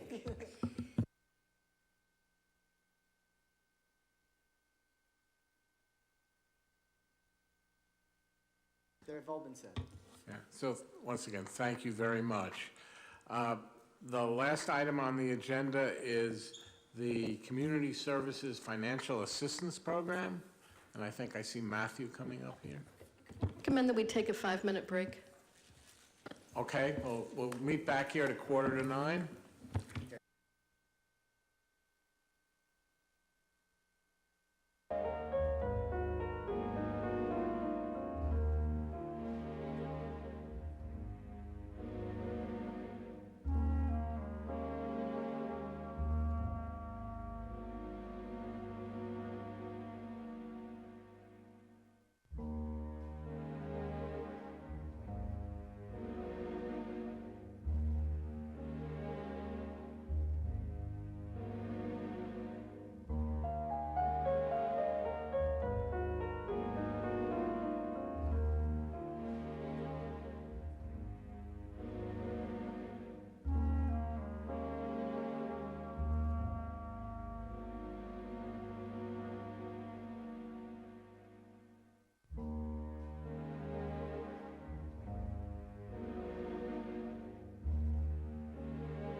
It's all yours, Matthew. Thank you very much. I'm Matthew Chittister, your Deputy City Manager. Joining me is Victor Gaitan from the City Manager's Office, and he's with me. He is the project lead on the Community Services Financial Assistance Program. So he will start the presentation, I'll share some thoughts, and then ultimately we'll turn the time over to you for some discussion. Victor. Thank you. Good evening, council members. A little bit of background to start off. So we're starting off by recommending that the City Council recommend a budget and allocation structure for fiscal year 2019-2020 for the Community Services Financial Assistance CSFA grant program.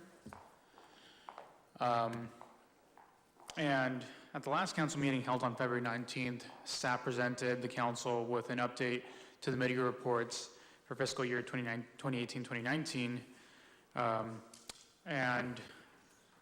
As we mentioned then, all 15 organizations that received funding submitted their reports on time and seem to be on their way to completing the goals that they set forth in their funding agreements last year. Following that update, staff recommended that the council form a subcommittee to assist in the creation of selection criteria and application review for fiscal year 2019-2020. And as you saw earlier tonight, I think it was included, the subcommittee was approved. Also at the meeting on February 19th, staff presented several program budget recommendations for fiscal year 2019-2020. The council discussed the proposed recommendations, and there were varying opinions on the ultimate funding, what the ultimate funding amount should be. Considering that we did not have a full council at that meeting, the council, members that were present, thought it would be best to wait until the next meeting, this meeting, for the full council to discuss what the ultimate funding allocation for this year should be. And so today we're here seeking a recommendation from the council for a budget or funding allocation for the 2019-2020 cycle of the CSFA grant program. And I'll just share, just for some context, at the previous meeting, Council Member Brownstone had asked about comparisons to other cities and how they're structured and how they're funded. And as we mentioned, the program that we've developed is based on Redwood City, but also looking at several other cities. So one of the things that we did over the last couple of weeks is we did additional research on the funding associated with these programs in other cities. And what we found is that several other cities in San Mateo County do offer these programs, and the funding varies anywhere from $100,000 total per year up to about $150,000 per year. And the part of that we found interesting is some of those cities were the very large cities where their budgets are closer to $130 to $150 million a year. And so where we've been in the past year, which was $129,000 of total funding, is right in that range, and I think helps with the context for your discussion tonight. So what we're looking for, again, is for you all to discuss where you would like to fund this for this upcoming fiscal year. You've selected a subcommittee of the mayor and Councilwoman Ruddick, and we're looking forward as staff to working with you to develop the ranking criteria, and then as we get the proposals, the ultimate recommendation to the full council for funding those in the next fiscal year. And with that, we can take any questions or turn the time over to you for discussion on the budget amount for the next fiscal year. I have one public comment. Paul Gregoriev, please.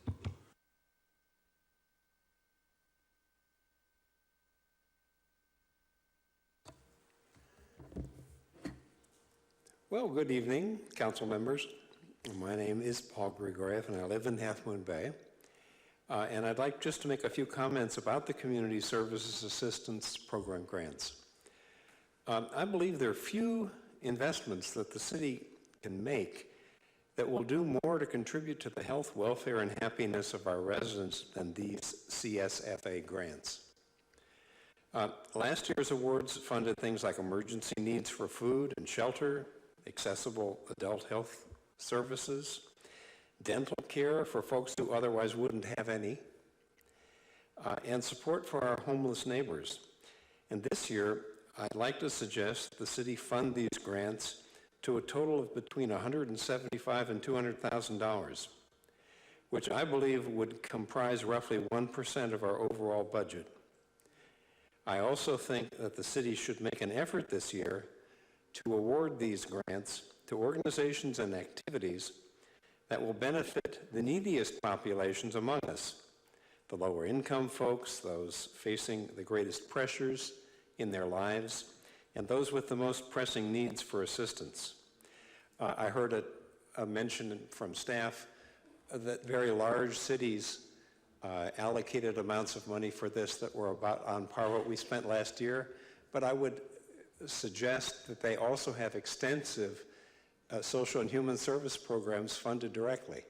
So I think that's a non-comparable. I think it would be great if the city could give priority to organizations who would otherwise have the most difficulty in raising money for qualifying activities that they propose. That is, the organizations with less well-developed funding and fundraising capabilities. I also think you should allow these grants to support ongoing activities as well as new innovative ones.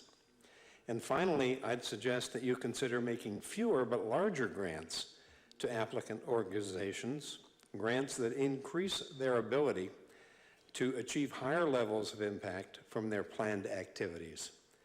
That concludes my remarks, and thanks very much. Thank you, Paul. Paulette Eisen? Good evening. Thank you.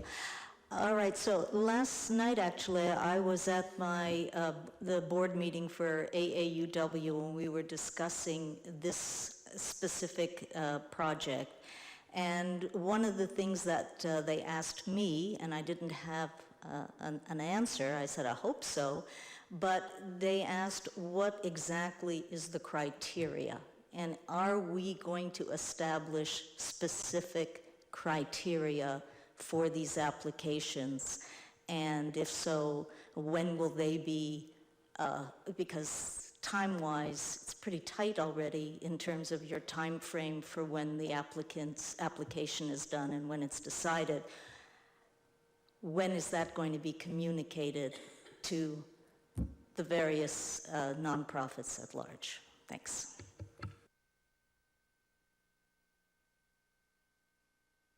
Council?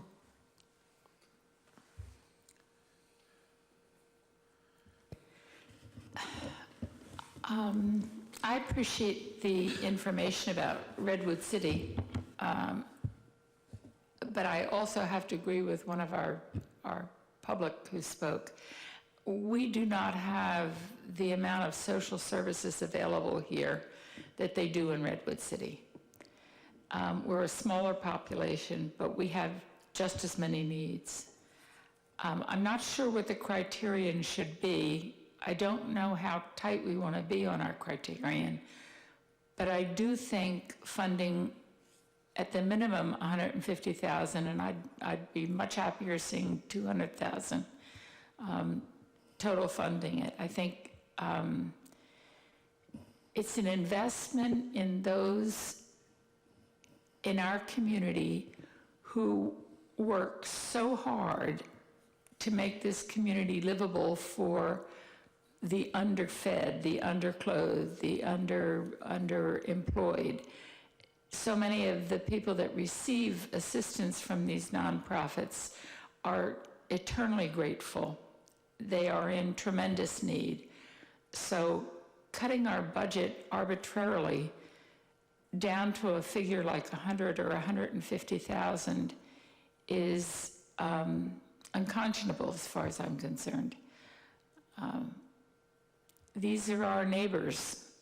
We're a town that's known for being a volunteer community. You go to any one of the farm to table, the annual wine tasting, the Portuguese lunch or dinner, and you see people from all over the coast who are volunteering their time and working hard to see that everybody in this town prospers.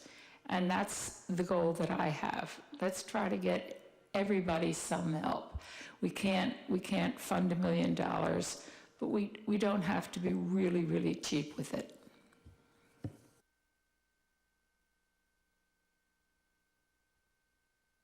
Okay, so I'm going to take a completely different slant on this and kind of give you my perspective on it. So, first of all, I appreciate the money that we have offered, and I think that's great.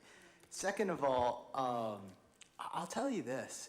If I was a nonprofit seeking money, I would be here tonight. I am completely disappointed to see not one of the nonprofits that has applied for any of the grants in this audience. I find that unacceptable. And I can't understand that. If you want to be funded, you got to come and represent yourselves. There's not one of the nonprofits here. I find that completely inexcusable. But the bigger thing is, I find it unexcusable for council to be willing to spend money as a social organization providing money to these nonprofits without taking care of the town. We have to take care of our town first. I mean, Maz just came up here and talked about the variation of different things we need to fund. He talked about streets. He talked about sewers. He talked about parks. He talked about facility improvements. He talked about green infrastructure. He talked about traffic calming. He talked about the bike and pedestrian master plan. He talked about city projects. I mean, that is what the job of the city is to do with our tax dollars. We take in $13 million a year. $127,000 is about 1% of that entirety right there. That is way more than most agencies do. When I've done the research on this and I've compared our town to other towns, there are much bigger towns providing basically the same amount of money, which is like a 0.1% of their budget. We're providing 1%. I think we're already going above and beyond. I think we're doing a great job with it. I think the organizations have been appreciative. I read through everything that they've done. There are some that I thought they did a good job with the money, and frankly, there were some that I thought did actually a very poor job with the money. And so I am not willing to go above and beyond what the staff recommendation is as well, and I think we should consider that strongly. I think it is imprudent for us to use our funds otherwise. I have to say that I agree with the vice mayor on this, and I've already said my piece. It's been in the newspaper. But all the things that Maz was talking about tonight is serving the entire community. In fact, even people outside our community. And as a matter of principle, I think we can go a longer way than the money we do provide by, essentially, as a reference to the Bible, teaching a man to fish, a woman, a child to fish rather than giving them the fish. So some people, they need a fish. But by and large, they will succeed better if they know how to fish. So if we can provide maybe a workshop, technical assistance, and understanding the nonprofit landscape in the county or the Bay Area, how to apply for a grant, I'd be willing to put, some money behind a workshop like that, in addition to, the baseline that we're talking about. But I'm against handouts. I think we're talking about using other people's money to give to private groups. We need accountability. We need, I think, formal criteria. So not just ranking. This subcommittee has to look at criteria, as Paulette so wisely pointed out. So I think we have to remember, that who we are and what our mission is. And, I think a lot of our societal problems are caused by institutions doing mission creep. Schools are doing social services. Churches are doing social services. Nobody's doing what they're supposed to be doing with the resources they got. So I don't want mission creep for us either. So I think we're doing a good job. We had a nice chunk of money, $100,000. I think it's generous. And, I don't support this idea of 200,000 or 250,000 or whatever it is. I can't go there.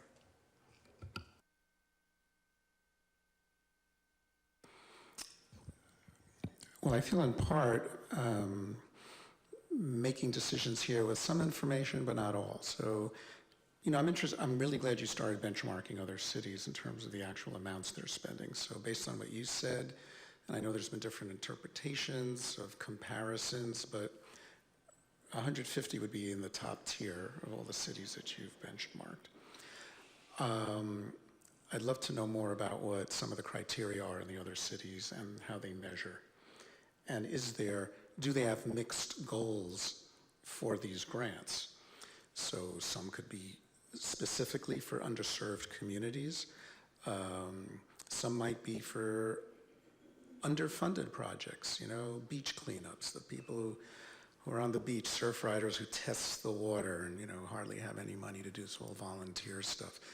It's things that serve the community, but different elements of the community. Some of the grants could be for innovative ideas. I like the idea of seeding. There's always gaps in whatever services there are, no matter who provides it. There could be opportunities for some groups to, to try some ideas. I don't know if I want bigger, much larger grants and fewer. I could see having two tiers, maybe 10 $5,000 grants, 10 $10,000 grants, and then each serving different communities and ideas, and maybe different criteria. That's why I'd like to see what other cities are, have with that cap of 150, and let's see how that works. I did watch last year's April meeting where funding went, and I realized I thought the council did a good job not having the benefit of any criteria whatsoever, and, trying to sort it out in a short amount of time. So I'd like to see how it works with a real good process for measurement, accountability, probably learn a lot going through that process, and then see, each year have an iterative solution, see how we want to fund it.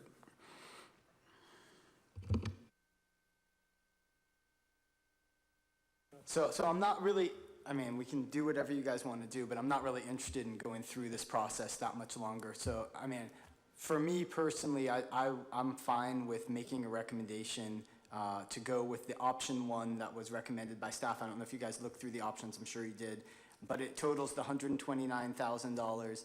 I'm gonna make a motion to do so. You want to talk first? Yeah, I'll let you guys talk. Go for it. Staff recommended option 3, actually. Okay. Slurry seal is nice. Sewers are nice, but people are what this community is all about. And I believe that we have to be compassionate and help people. And I think giving less than 2% of our total budget to help people is an admirable goal.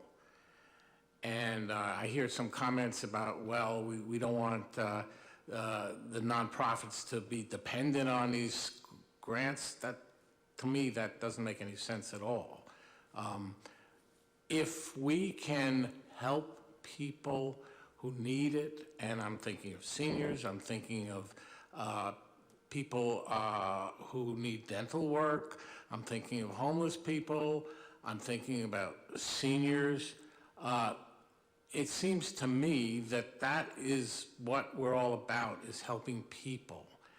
And to compare us to big cities like Redwood City, as has been pointed out, Redwood City has a lot of direct services that are provided. We don't have that. Ask the seniors. Our senior center is one of the few centers in all of the county that doesn't have any large input from the government agencies. So when I look through the options, I think that option 3, in terms of the relative amounts of having the different tiers with a total of 11 awards, is about right. And as the staff report pointed out, all these options were scalable. The total amount was not, it was up to the council. So what I would propose, and apparently it's It's not, well, anyway, let me just tell you what I would propose. The 5 awards of $5,000, I think, is about right for those organizations that are relatively small and getting started. 3 awards of $25,000 for organizations that I think are worthy of helping people, and that's the criterion that I would use. How many people are actually helped? And finally, I would go with 3 awards, again, the last tier, of $50,000, which isn't, on the scale of things, all that much money. That comes to $250,000. That's less than 2% of the budget of the city, and I think it's a worthy goal that we should endeavor. And I'm not trying to compare ourselves to other cities. That's not the point here. The point here is to help people. So that's what I would propose. I would agree with the mayor 100%. I'm not sure that I agree with using option 3 and the total amount. But I object to the idea that we cannot decide as a city to be a city that helps the least fortunate among us. I don't think every project we do helps everyone in our community. Street calming on Metzger is not going to help me at all. But seeing my neighbor get some rental assistance from Coastside Hope because they've been kicked out of their apartment because the owner wants to rebuild, that gives me hope. That gives me hope when we do things like that. Our seniors are hurting. They don't have enough money. They don't have enough services. Everybody up at Senior Coastsiders is volunteering to work their butts off to try to help the underserved. That's what Coastside Hope does. Every one of those people works 80, 100 hours a week to help the underserved. And that's what kind of a city I want to live in. I want to live in a Half Moon Bay that reflects the better part of us, the best part of us, not the most economical part of us, not the easiest way out. I kind of like option 2, but I'd like to see the amount to be at least $150,000.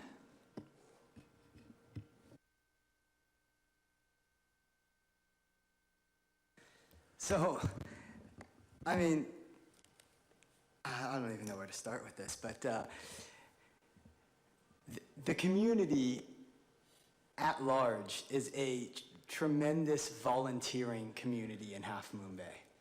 And granted, I'm sure most people see it only at the levels at which they participate. Some people in the older community, some people in the younger community, some people in the next younger community. But the volunteerism of this community throughout the entire community is very, very high.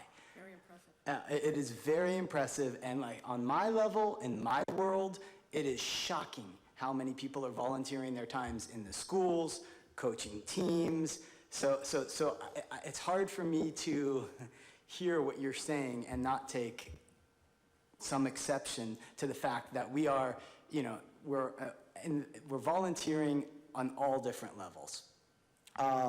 So that's the first part. And then the second part is, I appreciate the fact that we want to help underserved, we want to do our part, we want to do all the various things. But to me, I still take the most amount of what we are supposed to do, like our mission as a council over the city of Half Moon Bay is to represent the city and the things, again, that we talked about, all the different parts of the infrastructure and the projects that need to be taken care of. I agree that this is a part of it, and I'm willing to contribute and do our part, but I want to be very cognizant of the fact that we have some major funding projects infrastructurally that need to be supported. And the more we take away, and I hope the nonprofits are listening, and I hope you guys understand where I'm coming from, because the more we take away from the city's overall finances to contribute to the nonprofits, which is a just cause, the less we are able to deal with the infrastructure that supports the entire city. And that to me is imprudent, and I am not willing to go down that road very far, definitely not $200,000. And I just want to throw that out there from my perspective, and I'll leave it there, and we can vote and do whatever we need to do. So one last thing. I'm pretty comfortable with option 2 for 150 for now. I think what I'd like to see is that last year, this year, and by the end of next year, we'll have a history of what are successful projects. From that, go back out to the city and have staff work on creating a Half Moon Bay Grant Trust, sort of like our own foundation. Because when people can contribute, at work, a lot of people at work have matching fund programs that they can make a contribution.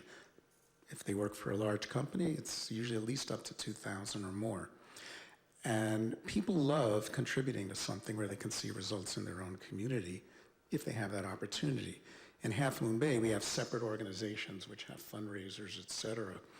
But to fill in a lot of the gaps, it would almost be like our own United Way, but we'll call it a grant trust as a nonprofit. And then we'll have all these examples. So here's where your money would go, and would be more of a self-sustaining funding piece, and then we wouldn't have to argue.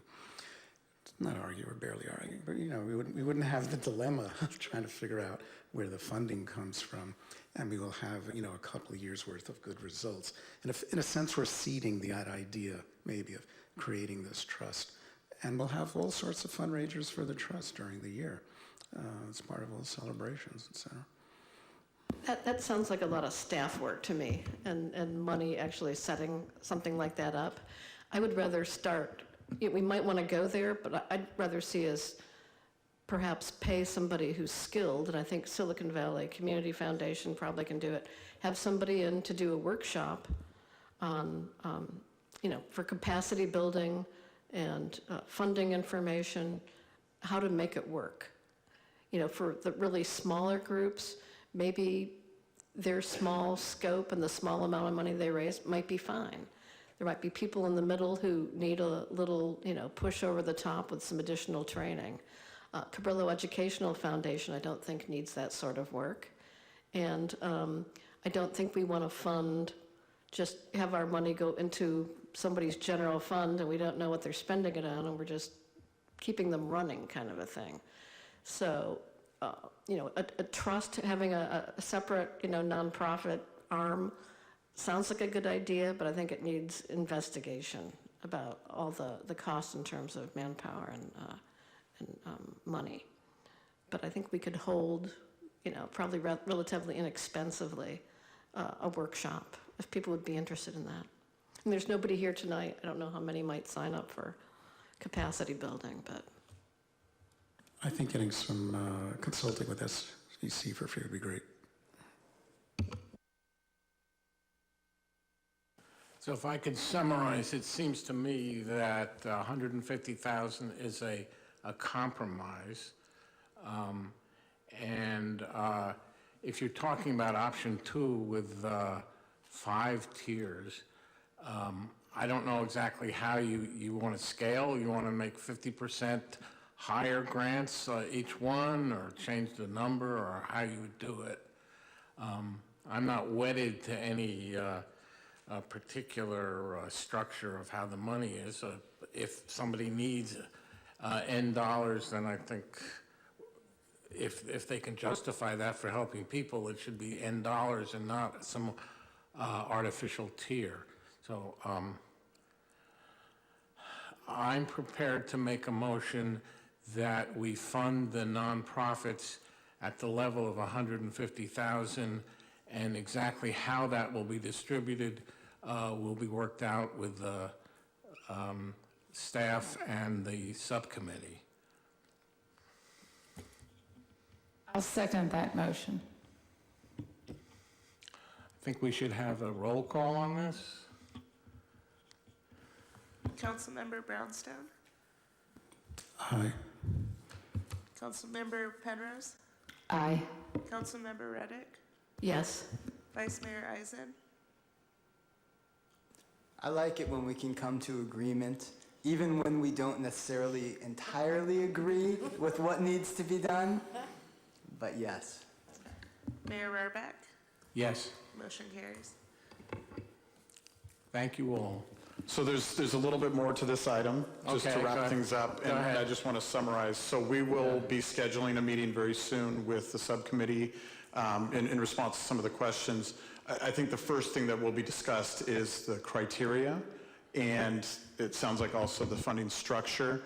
And the concept is, and I'll have Victor go over the schedule here shortly, but we plan to open the grant applications in about 6 weeks. I think there's enough time to make those decisions, get the information together, and have it available to the nonprofits.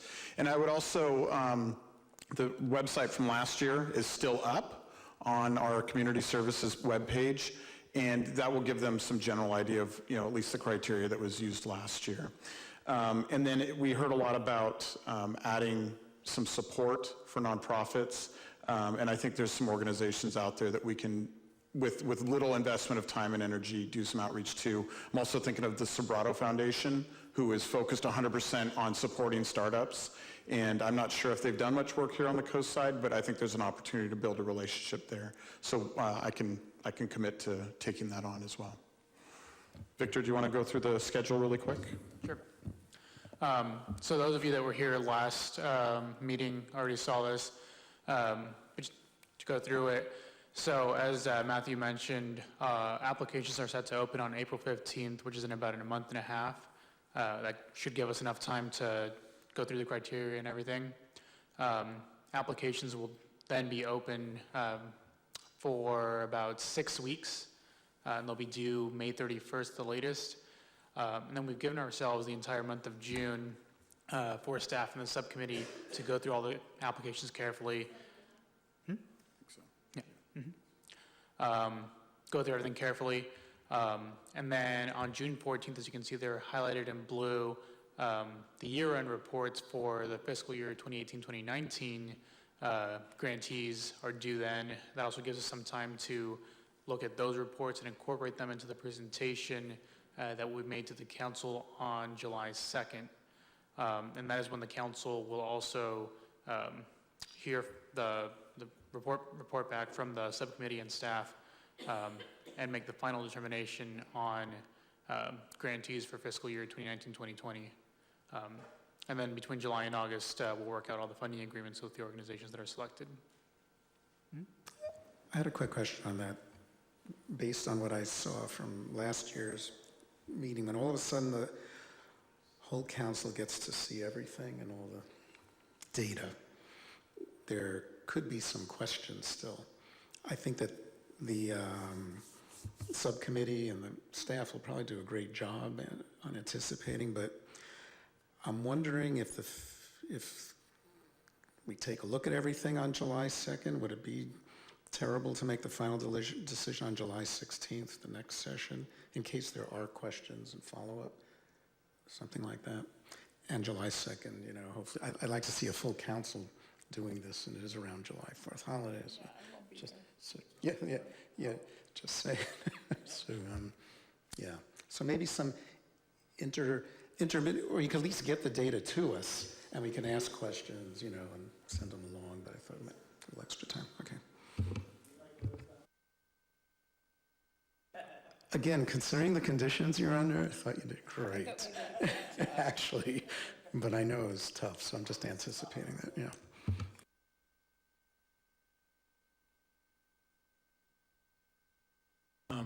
Thank you, Victor. Thank you, Matthew. Are there any possible agenda items coming up? Council? She's thinking. There was something, no, I can't remember. They'll come to you. Okay. No? Okay. Any city council reports? Any meetings if you're paid to go to some meeting, you are required to report to the public. I went to a SAM meeting, I don't know, a month ago or so. Sorry about that. Yeah, you're sorry. I went to a meet, was on a panel for the interfaith community in San Mateo to discuss how civic leaders and church leaders can work better together. It was very interesting. Met a lot of neat people.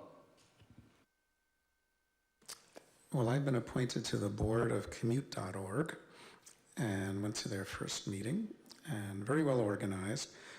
And most of their money is spent on shuttles. And the idea of the shuttle is to get folks, it's that last mile, getting people to a train station or et cetera from work certain places. And I asked them, I said, could we use shuttles to go up to a park and ride, let's say off 280? I was just giving an example, like maybe Ralston Avenue or whatever, something off 280, 92. And they said, yeah, that would be an appropriate use of the shuttles. So I was thinking, wow, now maybe we can get one of those some of those corporate buses. They'd be willing to stop off 280. They probably wouldn't be willing to come down here. So it could be some interesting ideas there. They're very open to that, some creative solutions. And they'll do a lot of research for us. They want to do some surveying of how many employees work at which companies. And it wouldn't just be a Half Moon Bay solution, it would be the whole coast side.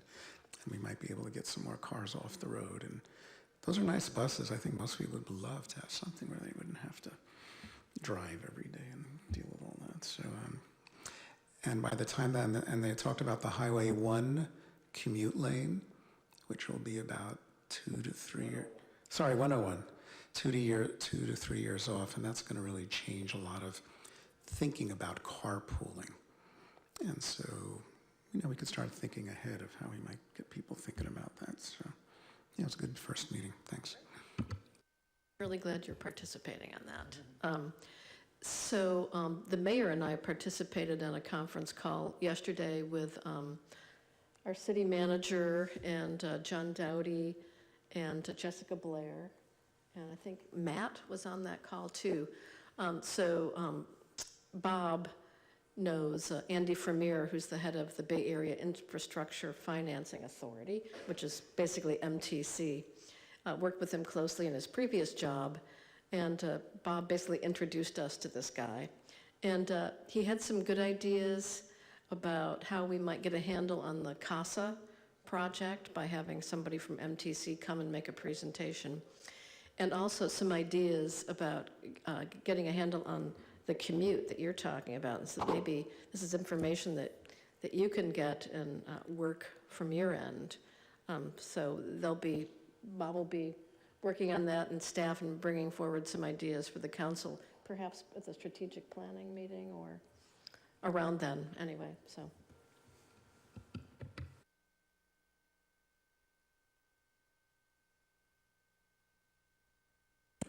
This meeting is adjourned.